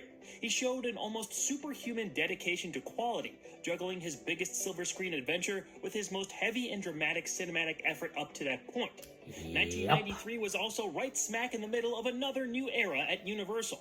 There's a lot to break down. Hold on to your butts. Take a ride into the prehistoric jungles of Jurassic Park. Scottish industrialist John Hammond has taken years of his life and 48 hours, millions I from will his be accepting fortune your to create the ultimate theme park off the coast of Costa Rica. The stars of said destination are resurrected dinosaurs. Genetic material from the extinct animals were extracted from amber-preserved ancient mosquitoes. Hammond's team reconstructed the dino's genome with the help of frog DNA. Now, the species that once ruled the Earth walk alongside human beings for their entertainment. Doctors Alan Grant, Ellie Sadler, and Ian Malcolm are brought to Isla Nublar to witness Hammond's miraculous accomplishment before the park's grand opening. Alan and Ellie marvel at the beings they've been studying their whole lives, while simultaneously questioning Hammond's ethics with Malcolm. John's grandchildren, Lex and Tim Murphy, are also on the island and join the doctors on their tour. Meanwhile, greedy computer programmer Dennis Nedry underhandedly plans on selling dinosaur embryos to Hammond's competition. He begins enacting this scheme when a storm rolls in, and he cuts power to some of the park's automated systems. Stranded near the T-Rex enclosure, the tourists soon find themselves face to face with beasts of a bygone age. Yep.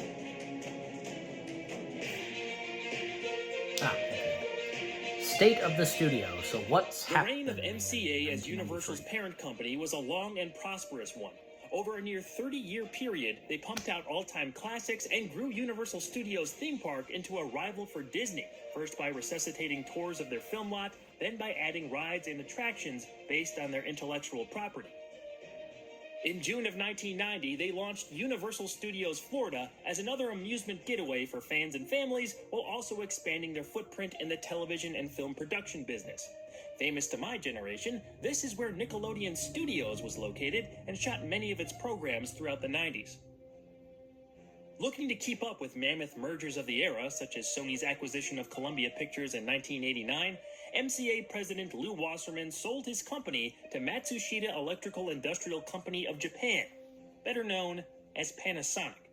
The deal was finalized in November of 1990 for $6.6 billion. Matsushita's main rival was Sony, so purchasing an American film studio seemed like a tit-for-tat move. Their ownership didn't last nearly as long as MCA, but with Wasserman and Sid Sheinberg remaining in charge of day-to-day operations, Universal still released flicks like Kindergarten Cop, Cape Fear, Scent of a Woman, and the live-action Flintstones movie. With apparent buyer's remorse, it wasn't long before another changeover took place, which we'll cover on the next State of the Studio. When it comes to the creation of the novel that spawned the film franchise, late author Michael Crichton said the following on his official website. I wrote a screenplay about cloning a pterodactyl from fossil DNA in 1983, but the story wasn't convincing. I worked on it for several years since, trying to make it more credible. Finally, I decided on a theme park setting and wrote a novel from the point of view of a young boy who was present when the dinosaurs escaped. I then sent the book to the usual people who read my first drafts. They were all in agreement. They hated Jurassic Park. I wrote another draft. They hated that one too, just as strongly as the one before. Whatever I had done in the latest draft, it hadn't helped. I wrote another draft, but the result remained the same. Finally, one of the readers said that they were irritated with the story because they wanted it to be from an adult point of view, not a kid point of view. They said, "I want this to be a story for me," meaning for an adult. So I rewrote it as an adult story, and then everybody liked it. In 1990, Crichton and Steven Spielberg were going back and forth on a screenplay that would eventually evolve into the TV series The two first ER. met when, Spielberg yeah, asked Night the Gallery author if he was happened. working on any new books, so Crichton told him of the concept for Jurassic Park. The director's interests were immediately piqued. He read through manuscript pages and became further fascinated by the idea. Before anything was official, Spielberg started storyboarding scenes from the book that he wanted to adapt in movie form. A bidding war then transpired between several studios. They each had big-name directors attached, but it was Spielberg and Universal who won out. Everything was set before Crichton's book even hit stores. The author was able to take first crack at the screenplay. He took notes from Spielberg and produced several drafts, but his goal was really only to get it to the point where it could be handed off to another writer for polishing. At the time, Spielberg was David working Cope. on Hook, and that film's co-writer, Malia Scotch-Marmo, was hired on to continue Crichton's work. She tried redeveloping the story from scratch to focus more on the aspects Spielberg preferred from the novel, but the director ultimately didn't like the shape her version of the screenplay was taking. David Koepp was then brought in and reportedly took a lot of time reading the book and avoiding other versions of the script before writing his own. Spielberg continued to mold the story with the writer. He also involved Scotch-Marmo in the process by giving her detailed input on the new drafts. Much of Koepp's focus was on the characterization Nice to see of the she was leads. still involved. It was important to Spielberg to have a sense of lightness, humor, and wit to his protagonists. This element would be enhanced during filming, but Spielberg was satisfied with Koepp's script as production started to heat up. In interviews, Spielberg said the best way to approach directing the movie was to be a kid. He loved dinosaurs as a child, his favorite being the Triceratops. The goal was to construct the film for others who felt the same way. That about explains, these I guess, with the gargantuan, almost Triceratops having a mythic prominent creatures. part But in he the didn't film. want to make a pure monster movie. I guess. He felt the book went deeper into realistically examining the possibility of dinosaurs returning and the implications of that choice by mankind. The dinos were to be treated as animals, which dictated how they were going to be portrayed and designed. What do they got in there, King Kong? The director was highly inspired by 1933's King Kong. Actress Fay Wray was brought to set, those famous gates evoked the ones from the 33 film, and the initial idea for the effects were similar. He wanted to recreate the feeling he had when he first saw Kong battle the T-Rex. Even 60 years later, it was still the high watermark for what he hoped to achieve with Jurassic Park. At first, Spielberg was planning on the dinosaur effects being done with a combination of full-size animatronics and the stop-motion or go-motion technique. Believability was paramount to the director. After seeing some of Phil Tippett's early tests, he was impressed by recent advancements, Phil Tippett. but not Good old Phil 100% Tippett. convinced it was going to work. The movements were still a bit too jerky for his liking. It was then Dennis Murin Even and the the team at Industrial Light raptors, and like, Magic their suggested tongues like making the snakes. dinos primarily computer-generated. Spielberg was shown skeletal animations of a herd of gallimimuses running across the terrain and was blown away. But it wasn't until the director saw a more fleshed-out render of a T-Rex chasing them that he became confident this was the right call. ILM had just been working on the famous T-1000 liquid metal effect from Terminator 2 Judgment Day. Yep. Even with the advances made to create those elements of that character, a fully skinned giant animal was a whole different challenge. Yeah, We were only it a was. handful of years removed from the first fully computer-generated character in a motion picture. It appeared in the Spielberg executive-produced Young Sherlock Holmes from 1985. Oh, yeah, Spielberg was involved in that. On April 20th, 1992, And, yeah, it was announced that the Pixar dinosaurs would be were spawned from officially that. going digital. Phil Tippett and his team were already working on the stop-motion scenes. They were significantly let down by the decision. We're out of a job. Don't you mean extinct? That wasn't exactly the case. Spielberg still utilized the stop-motion team for detailed animatics of certain sequences, like the T-Rex attack and That's good. kitchen scene. They're available on the Blu-ray, and I gotta say, they look great. These animatics were based on Spielberg's extensive storyboards and also helped the CG artists with certain movements and lighting on the dinosaurs, proving invaluable to the finished product. A new tool called the Dinosaur Input Device was created as well. It was basically a motion capture mechanism that transferred the stop-motion team's puppeteered movements into the computer. The DID kind of reminded me of Jim Henson's digital performance system, Yeah, it kind of first does. developed in the late 80s. Except the HDPS transferred puppeteer movements into computer-animated objects in real time. Yeah. The late Stan Winston and his team were tasked with constructing the full-size dinos. They started with small maquettes to get a sense of the design Spielberg wanted after detailed concept art was drawn up. From there, they built a few more models, gradually increasing in stature until the T-Rex was as big as it is in the film. The director also consulted legendary Disney Imagineer Bob Gurr for advice. Gurr was responsible for the giant King Kong animatronic at Universal Studios Hollywood at the time. Oh, yeah. Rexy was a one-of-a-kind machine that was meticulously assembled and worked great. However, it went through a few troubles by the time they got to production, which we'll go over in a minute. Well, yeah, I mean, because, like, most Spielberg's prominently the aim was rain. to combine all available technologies Kind of, to like, create made it the short most circuit. realistic-looking dinosaurs possible, and he succeeded while ushering in a new age of computer animation in film. Most, if not all, of Jurassic Park's effects hold up better than many of today's films. Some of that has to do with the amount of time the animators at ILM had to work on the over 30-year-old movie. Nowadays, ridiculous deadlines and massively overworked and underpaid VFX artists have led to sometimes inferior-looking products. Yeah.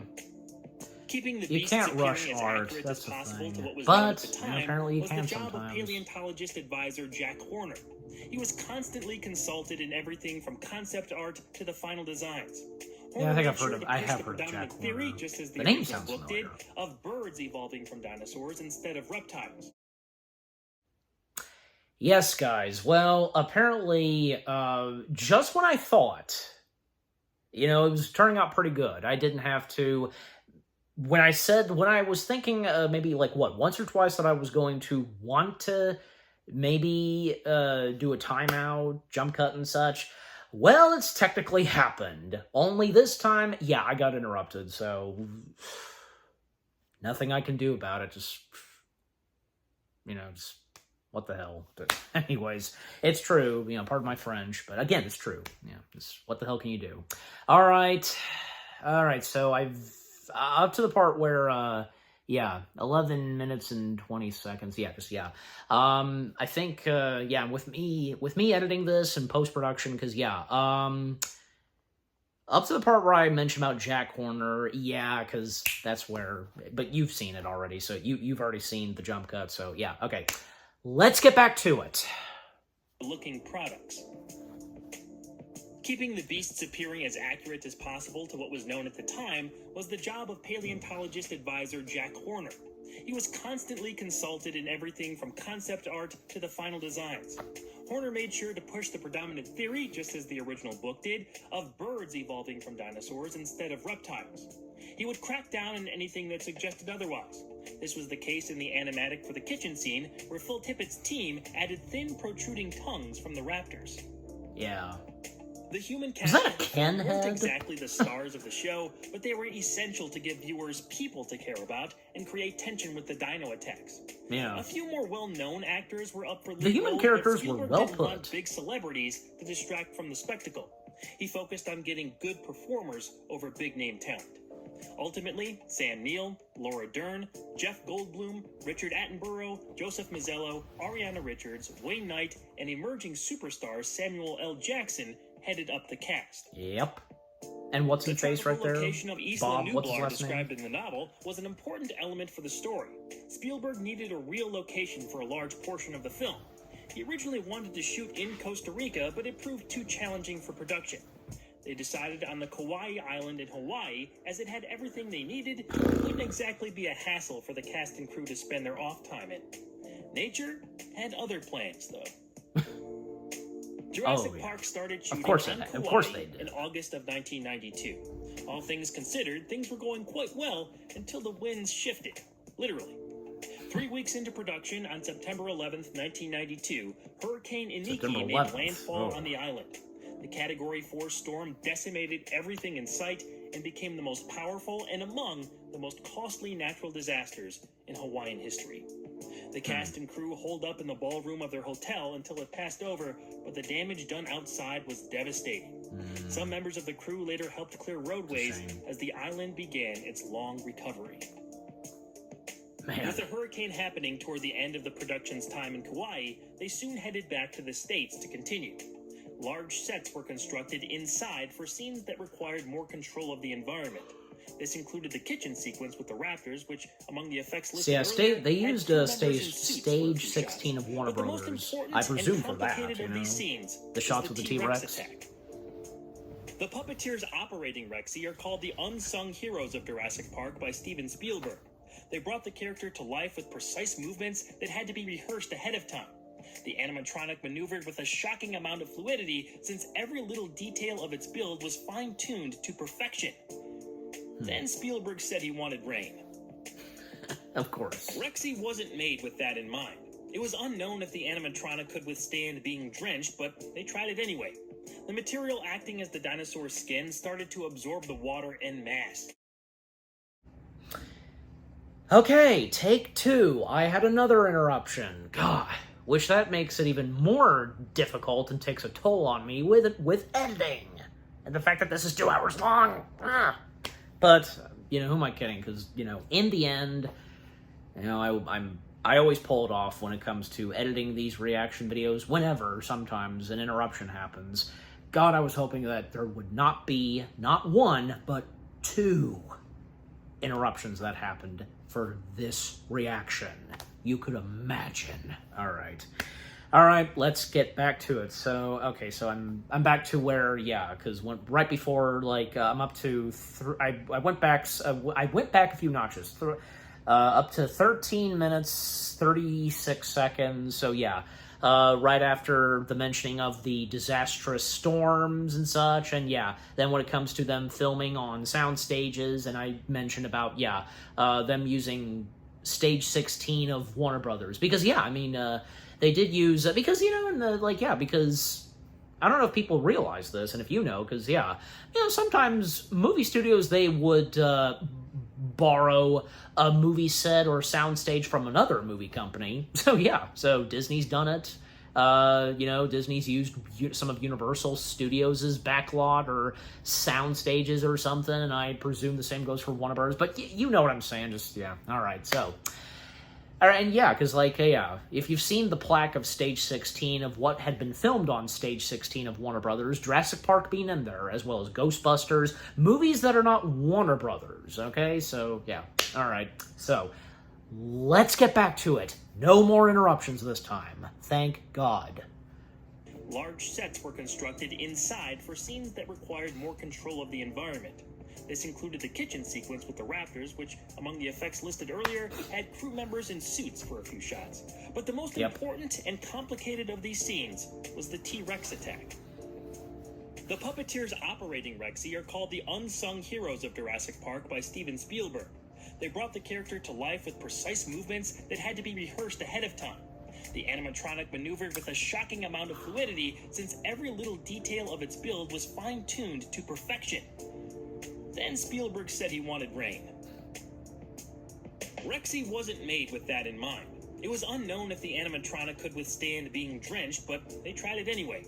The material acting as the dinosaur's skin started to absorb the water en masse. It added hundreds of pounds to the mechanical monster, which started disrupting those finely tuned details inside. The Tyrannosaurus still seemed to function most of the time, but there were points where it would freeze up, quivering as if out in the cold. The crew had to remove as much water as they could in between takes to make sure their star acted as advertised. I'm sure that was a major challenge on set since it was a last-minute call by Spielberg, but the rain absolutely made that scene. It also hid any imperfections of Rexy's CG counterpart. Yep. One of my favorite shots in the film is the famous water vibration. Yeah. Spielberg got the idea of the T-Rex's stomps causing a disturbance in the cup of liquid by blasting earth, wind, and fire in his car. He noticed the heavy bass line shaking his rearview mirror and imagined concentric circles indicating the arrival of his dangerous dinosaur. This was much more difficult to pull off than one would think. Special effects worker Michael Lantieri couldn't figure out how to make it happen for weeks. Unexpectedly, he discovered he could create the desired ripples and not disturb the surrounding area by playing a guitar at the right frequency. On the day of the shot, Lantieri fed a guitar string through the car down to the ground. He had one of his crew members underneath the vehicle plucking the string, and it worked like a charm. Oh, yeah. Spielberg and company continued to improvise when needed and soon got used to shooting with the digital effects in mind. They came up with ideas on the spot of how to implement the CGI and even relatively comfortably changed the original ending to incorporate more. Principal photography wrapped up 12 days ahead of schedule in November of 1992. We've been in pre-production for 50 million years on this movie. Cutting the film was an interesting challenge for veteran editor Michael Kahn. They had over 50 shots where CG would be implemented that he and Michael and Spielberg Kahn had to also leave empty. being the editor This for was a new method Raiders, at the time, and Kahn remarked how strange it felt. After the film was picture locked, it was sent over to ILM to do their thing. The animators went above and beyond to get the movements of the creatures right. They took mime classes and later recorded themselves running and acting like dinosaurs for reference. Footage of real animals also came in handy as they completed such high-quality work that it affected how future blockbusters were made. While Steven Spielberg was shooting Schindler's List in Krakow, Poland, he was having satellite meetings and approving VFX shots for Jurassic Park. On the weekends, he'd sometimes travel to Paris to work on the sound mix. If he had the choice, Spielberg admitted he wouldn't have mixed those two projects, later comparing it to a bipolar experience. The whole year felt like a fever dream. He used every ounce of craft for Jurassic Park and every bit of intuition on Schindler's List. The final months of post-production on his dinosaur movie were a blur. He doesn't remember much from that time period, but in the end, his work paid off. Both pictures are highlights of his filmography for totally different reasons, and 1993 turned out to be perhaps the best year of his career.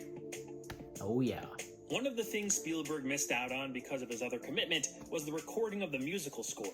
It was the first time this happened, and composer John Williams was only able to preview some of it for the director before he left for Krakow. Just about every film fan is familiar with John Williams' Jurassic Park theme. He made a concerted effort to insert a sense of wonder, reverence, and even religiosity into it. The composer likened part of his music to entering a grand church for the first time. But I also appreciate how they held back from using music in some of the bigger, tension-filled moments. The T-Rex attack, for example, is driven by the visuals and sound design alone. Yep, and on account of also the rain. Rexy's roar is layered with crocodiles, lions, and baby elephants. Her footsteps were falling redwood trees. Dolphins and walruses were used for the raptors, and a bowling alley was the basis for falling bones. The sound department went out and recorded tons of new noises to employ here, and it's a massive part of the effectiveness of the final film. Jurassic Park was the first major movie to invest in digital theater systems, or DTS Inc. This was another industry leap forward, with multi-channel audio becoming the norm in theaters across the world and on home video releases. Promotional tie-ins for Jurassic Park were plentiful. McDonald's, Kenner, Sega, and many more companies all featured items hyping its release. The poster for the film, designed by John Alvin, is simple and intriguing. It's another to throw on the list of the most iconic ever. Jurassic Park was ready for the world, but how ready were audiences for this prehistoric adventure? 7 minutes left. Okay, spoilers. Back to the movie itself. Breaking it down. Nedry is killed by a Dilophosaurus before he can escape the park with his stolen embryos. Grant, Malcolm, the Murphys, and lawyer Donald Gennaro are also attacked by a Tyrannosaurus Rex when it breaks out of the enclosure. Gennaro is killed, Malcolm is injured, and Grant, Lex, and Tim flee into the jungle to survive. Malcolm is soon found and brought back to headquarters by Ellie and Hammond's employee, Robert Muldoon. As the Jurassic Park team tries to restore power to the island, velociraptors emerge as a deadly threat and kill several staffers. Eventually, our heroes are cornered in the museum building, about to... He knew he was going to die, and just, what a way to go out for him to say that line. Upon, the escaped T-Rex intervenes and kills the smaller animals, giving Ellie, Alan, and the Murphys enough time to get away. They fly so technically the T-Rex kind of became a hero. Leaving behind the perilous, yet breathtaking, Jurassic Park. And poor John Hammond, because it's not what he had intended. Moviegoers were introduced to something they had never quite seen the likes of before. Jurassic Park exploded immediately. It broke records right off the bat with a $50 million opening weekend. Audiences were returning to theaters multiple times to see it and reacted loudly to all the big moments. One of those moments featured the accidentally heroic return of the T-Rex to save the day. As epical a climax as it is, Rexy's comeback wasn't the original plan. As seen in storyboards on the Blu-ray, the first finale had our protagonists barely keeping their distance from the raptors with the help of a condor. The predator hangs from the lift high off the ground in the museum. Dr. Grant smashes the raptor into the T-Rex skull and its skeleton collapses with the living dino in its mouth. Grant then lowers the condor and kills the carnivore. A second raptor shows up, but the storyboards finish there. After seeing how well the Tyrannosaurus attack came together, Spielberg was convinced bringing her back would get the best reaction. They adjusted while shooting the scene and created a sequence that would have been impossible just a few months earlier. Some of the VFX artists didn't know if it would make sense within the bounds of the story since the T-Rex didn't make any noise before entering the frame. But entertainment topped logic here. Yep. The featured dinosaur's roar as that banner fell made for an incredible cinematic moment. Oh, yeah. Critics universally praised the film, This is and my audiences kingdom now. kept on showing up. Spielberg eventually surpassed his own box office record held by 1982's E.T. the Extraterrestrial, and Jurassic Park became the one true Rex of cinema. It would hang on to the crown of highest grossing movie ever. The T-Rex does until have a name, Titanic as I came recall. along Yeah. a few years later. I can't remember as of right now. At the 66th Academy Awards, the blockbuster was only nominated for 3 Oscars. It captured the gold for Best Sound Effects That's Editing, Elijah and Wood of course, right there. Best Visual Effects. I'm half surprised it didn't get noms for Best Picture and Best Music, but with Schindler's List also in contention, the Academy may have Yeah, the wanted music to avoid too. Well, Spielberg overload. yeah, I mean, Williams and Spielberg still won Oscars for Schindler's List. 7, including Best Picture and Director, bringing the total Oscars for Spielberg films that night to a whopping 10. If you're watching this video, I don't have to tell you, Jurassic Park launched an entire franchise. A sequel novel by the original author with additional spin-offs, 6 sequel films including the latest, Jurassic World Rebirth, a pair of short films, animated series, multiple video games, theme park attractions, and a whole ton of merchandise followed. Oh yeah. All that said, nothing has ever really come close to the original for what seems like most fans. Jurassic World from 2015 did huge business, but there's nothing quite like the mania the first film created in the early to mid-1990s. Yeah. Not that I was really cognizant of all that myself until a little bit later. I was only 4 years old when the first Jurassic Park movie hit theaters. I do have early memories of t-shirts and posters, and like most kids, I was a huge dinosaur fan. I recall one year I asked for Jurassic Park on VHS for a birthday gift, I believe. My great aunt got it for me, and I can still remember being too scared to put it on. I must have been about 5 or 6 at that point. Strange the emotions that stick with you. It wasn't until Jurassic Park 3 that I finally saw one of the films in theaters. I thought it was pretty fun as a 12-year-old.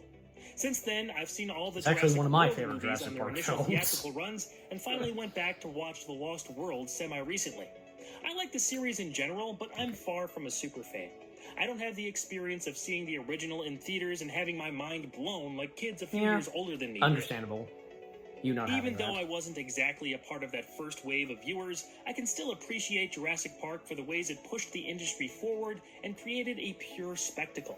Without a doubt, it's the best of the series and still holds up over 3 decades on. One thing I noticed on this last rewatch was just how amazing Jeff Goldblum was. I know, this isn't breaking news, but he's got enough charisma to fill an empty Jeep.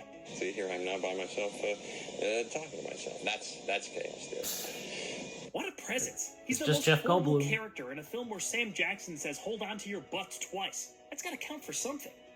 Hello? Yes? I really hate that man.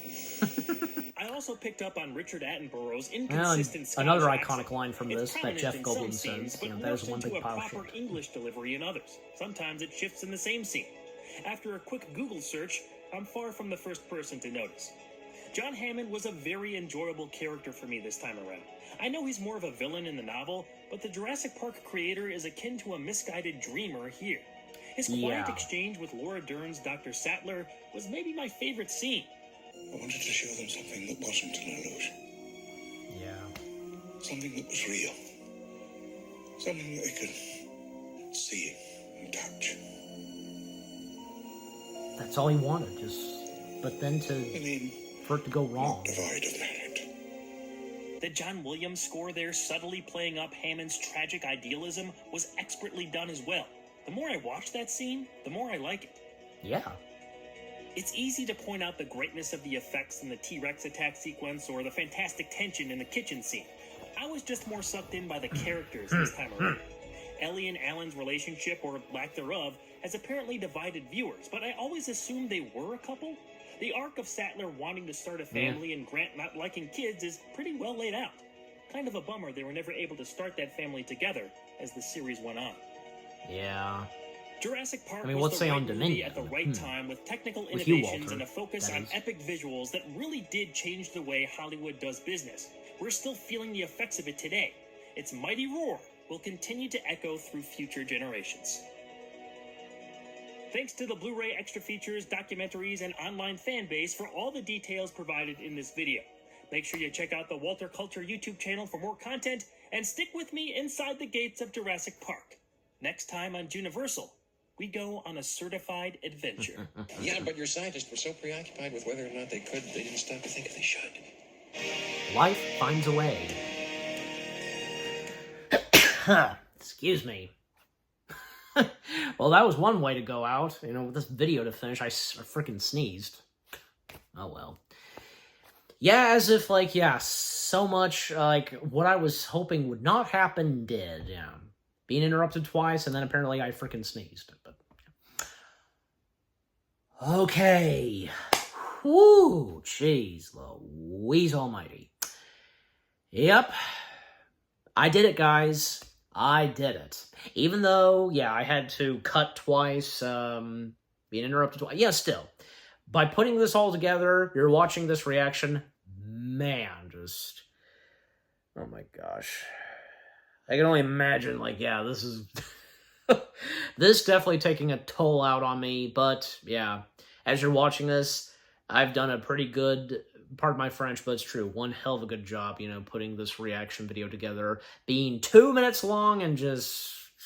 Man.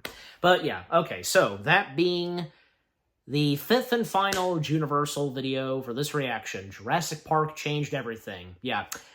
Just pretty much, everything that Walter had to say about, Jurassic Park in this Juniversal video was really well said. Yep, I couldn't have said it better myself, and yeah. Yeah, because with, there were a few things, that I think I probably didn't know until now, with some more history and facts about the first Jurassic Park film. Yeah, but, just overall, because, with what all Walter had to say was really well put. Yeah, breaking down the film and talking about the history and facts, just, yeah. And by the way, did he forget to mention, I don't know, because I would probably think that, because with Jurassic Park at the Universal Parks, I have a feeling that, when I react to it, I don't see why not, because it's true. The Jurassic Park attraction was in the works even before the movie itself was made. Can you believe that? Just, man. But yeah, just, and when I get around to reacting to it, yeah. Yeah, but just overall, because the Juniversal video itself, again, of him covering Jurassic Park, was well put, and the fact that Jurassic Park was another one that was a big game changer in the film industry is, it made cinema history. It really solidified the use of CG and visual effects. Oh, yes. Yeah. Just again, it was another really good Juniversal video. Yep.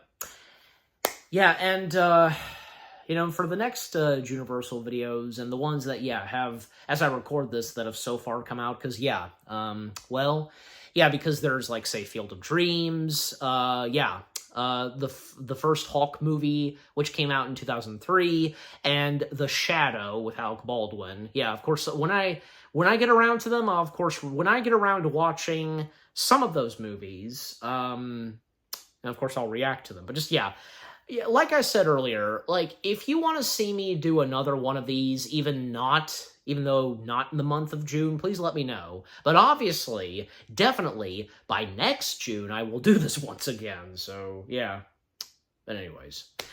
But yeah, this was a lot of fun, the fact that it just struck me.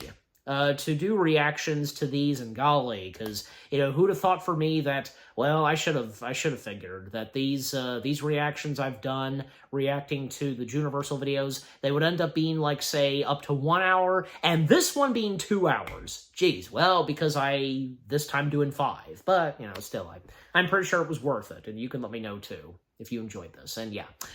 With that being said, the 5 Juniversal videos that I've reacted to, they were excellent. Definitely. I think I picked out the best ones for this one, And what about you guys? What did you think of the 5 Juniversal videos themselves that I've reacted to, and which ones have been your favorite so far that have come out, and and of the 5 that I've reacted to, which is your favorite? Stuff that you didn't know about that much, and with what Walter had to say, just overall, and to wrap things up, what did you think of the 5 Juniversal videos that I've reacted to for this reaction, with what I've had to say, my reaction, and if you didn't mind me being interrupted twice, I couldn't help it, and etc., etc. Just again, what did you think of my reaction? Leave comments and give this reaction video a like, as always. And so, guys, with that being said, thank you very much for watching. I hope you guys enjoyed this 2-hour reaction video to me reacting to 5 Juniversal videos. 50 Years of Jaws, Universal's Muppet Madness, The Broken Innocence of E.T., 40 Years of Back to the Future, and Jurassic Park Changed Everything, more. Reaction videos are coming your way. They're going to be awesome. Keep looking forward, and I will see you guys in the next video / reaction. Take care, and until I react to the next batch of Juniversal videos, peace out. Great Scott!